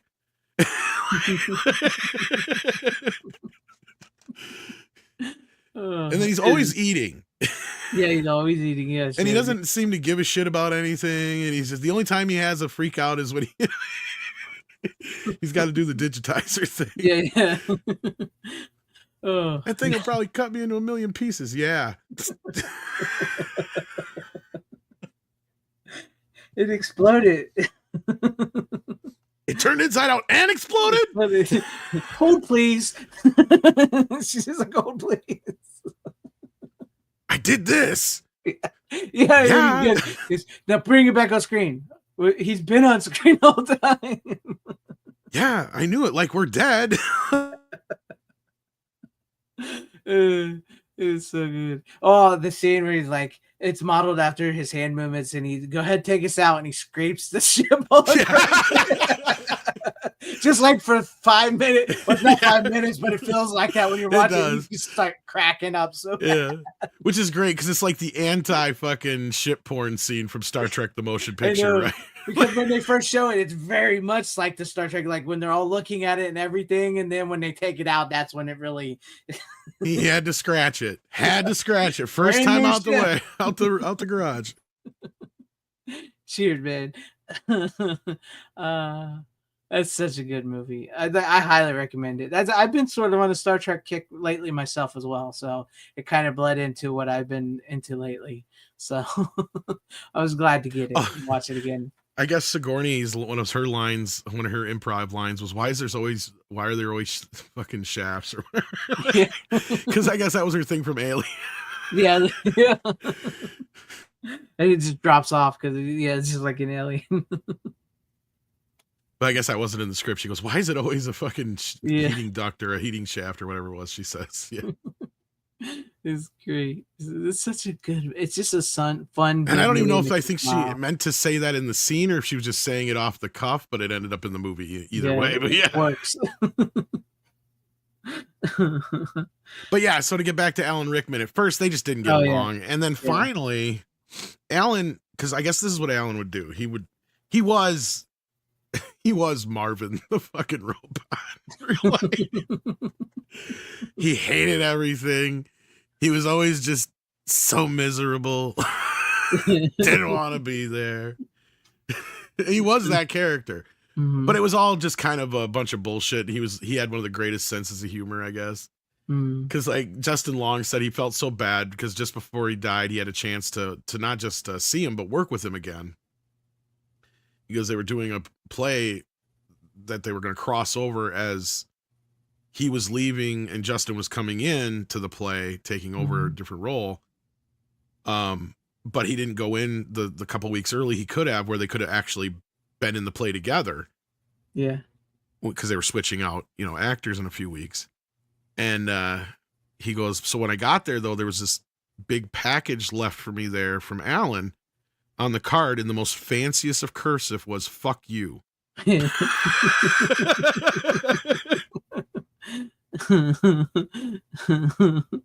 So it's not like Alan didn't have his own sense of humor and his own, you know, kind of raunchy side, but he didn't get Tim. And what it reminded me of is the way that Tim explained it and some of the other people talk about it. It kind of reminded me with Jim Carrey and Tommy Lee Jones a little bit. But I guess because he would do this, I guess, with other people too. He'd get in arguments and whatnot and just act like he would act. And then he'd be like, let's go to my trailer and drink some wine. And then as soon as they get in the trailer, he'd be just like this jovial British fucking just fun guy, I guess. But whenever he was out in public, he was always Marvin the robot from Hitchhiker's Guide to the Galaxy, where everything was just, why do I have to be here? Why do I have to do this? I could be doing Shakespeare in the park. Like constantly, I guess that's what he would be doing, shit like that. But like, so finally he figured it out. He goes, I guess he told this, I think it was Sam who says the story or somebody does. But it was, no, it was the guy who plays a Math Lazar. That's who it was. That's right. Because he goes, I know the day that he I don't know when he figured it out or when they kind of had their moment of whatever, but he said to me, he goes, I figured out the whole dick and fart joke thing with Tim. And he's like, yeah, what's that? He goes, it's his warm up. Right. And he's like, it's his, like you guys do your vocal things and I do my thing. And Sam does his fucking, cause I guess Sam's what do you call it? Where they're always in the character. Oh, I know what you're I just talking about. forgot the name now. Yeah, I know. It was in my head where they're always in. God damn it! It's getting late now. Yeah. What is this? Where the actors where they're always stay in character? What do they call? Yeah, them? that's what he is, I guess. Yeah. So anyway, so he's like, so Tim, that's his thing.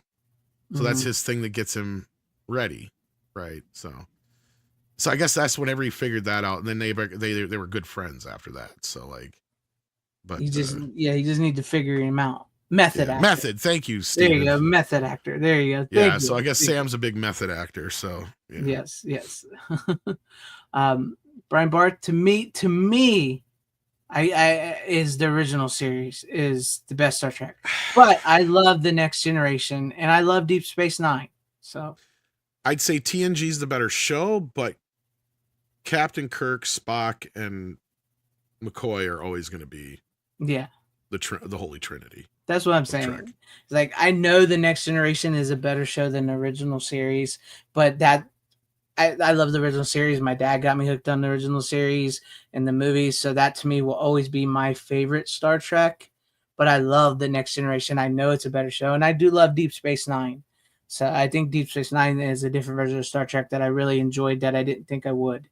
So when it first came out, that's my deal. You know what? It just dawned on me. That's probably why Sam Rockwell kept asking for permission, because if he's being Guy in real That's because if he's a method actor staying in character, can I do this? Yeah, because he's so low level and he knows it. Right, like he has. I mean, he's like the only one who kind of tries to present a little bit of a whatever, but he's completely aware. He's completely self-aware.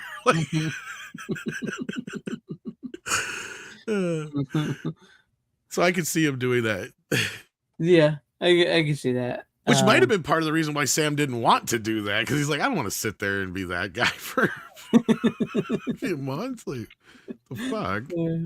Yeah. All right. Well, I'd rather be the guy that spits and jerks off on everybody in the cell.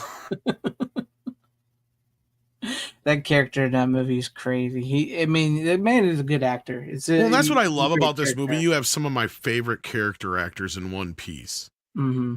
Between Enrico, I mean, as much as I dislike Rainn Wilson now for his politics, he is still a great character actor. Missy fucking Pyle. Yeah, Missy Pyle's great. Always. Always. You know, and then you got Tony Shalhoub. You got Rockwell. I mean, these are some great fucking character actors. I mean, what's Justin Long even? Mm-hmm. Yeah, because he's a very undersung actor, I'd say. Mm-hmm. Especially after learning what he did here, I was like, "You sly devil!" Like I didn't even notice it until you just told me that. Now I'll never be able to unsee. Yeah, no, you'll be able to hear it every time and hear it and see it when you put it together or watch it. I mean, but anyway, I'm sorry. Did you have one more movie left yet? No, that was it. We were okay. I just wanted to make sure. Okay. No, we're all done. So we managed to talk that long about fucking Galaxy Quest. Yeah, almost 3 hours. But it is the anniversary, so I mean, yes, 25th anniversary, and it dropped on Christmas. So yeah. I don't hate Voyager. I mean, it's just not one of my favorites. I mean, it has its moments. I actually did not see much of Voyager or any of DS9 and shit like that because, and I didn't even check into Enterprise until just as it got canceled, which pissed me off. But that's a whole nother, And then the reason is because I just got Star Trek'd out.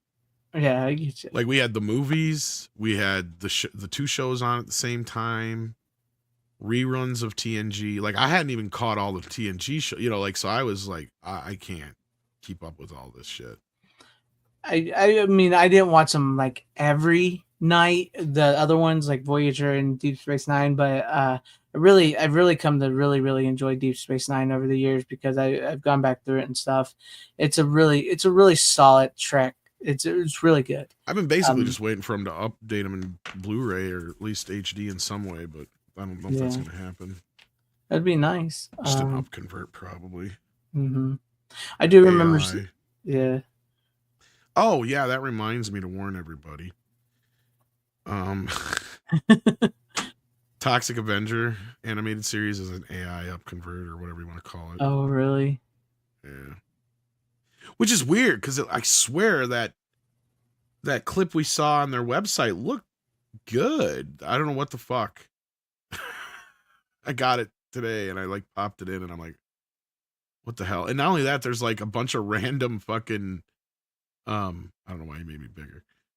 I don't have it with me here. I didn't make you bigger. It kicked me out and I came back in. Oh wow, okay. Don't know what happened. Yeah, weird. Anyway, I got it today and I popped it in just to see how it looked. And they even have like random old public domain movies on there, all up converted with the same process. So it's like, the fuck are these even here for?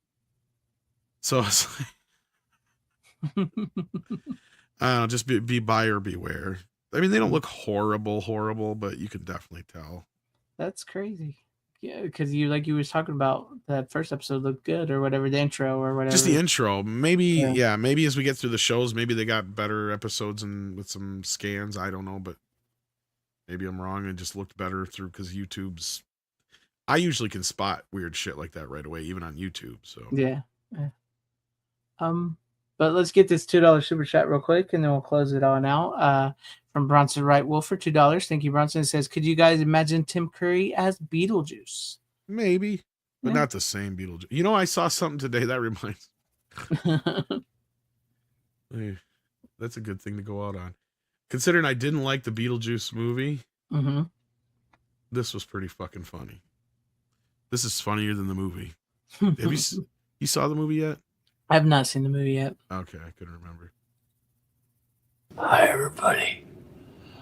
I'm going to help you fall asleep, so I have to be very quiet. This is a packet of some old dried blood I stole from a hospital. And if you crinkle it like that, it's very relaxing. And then you go to sleep.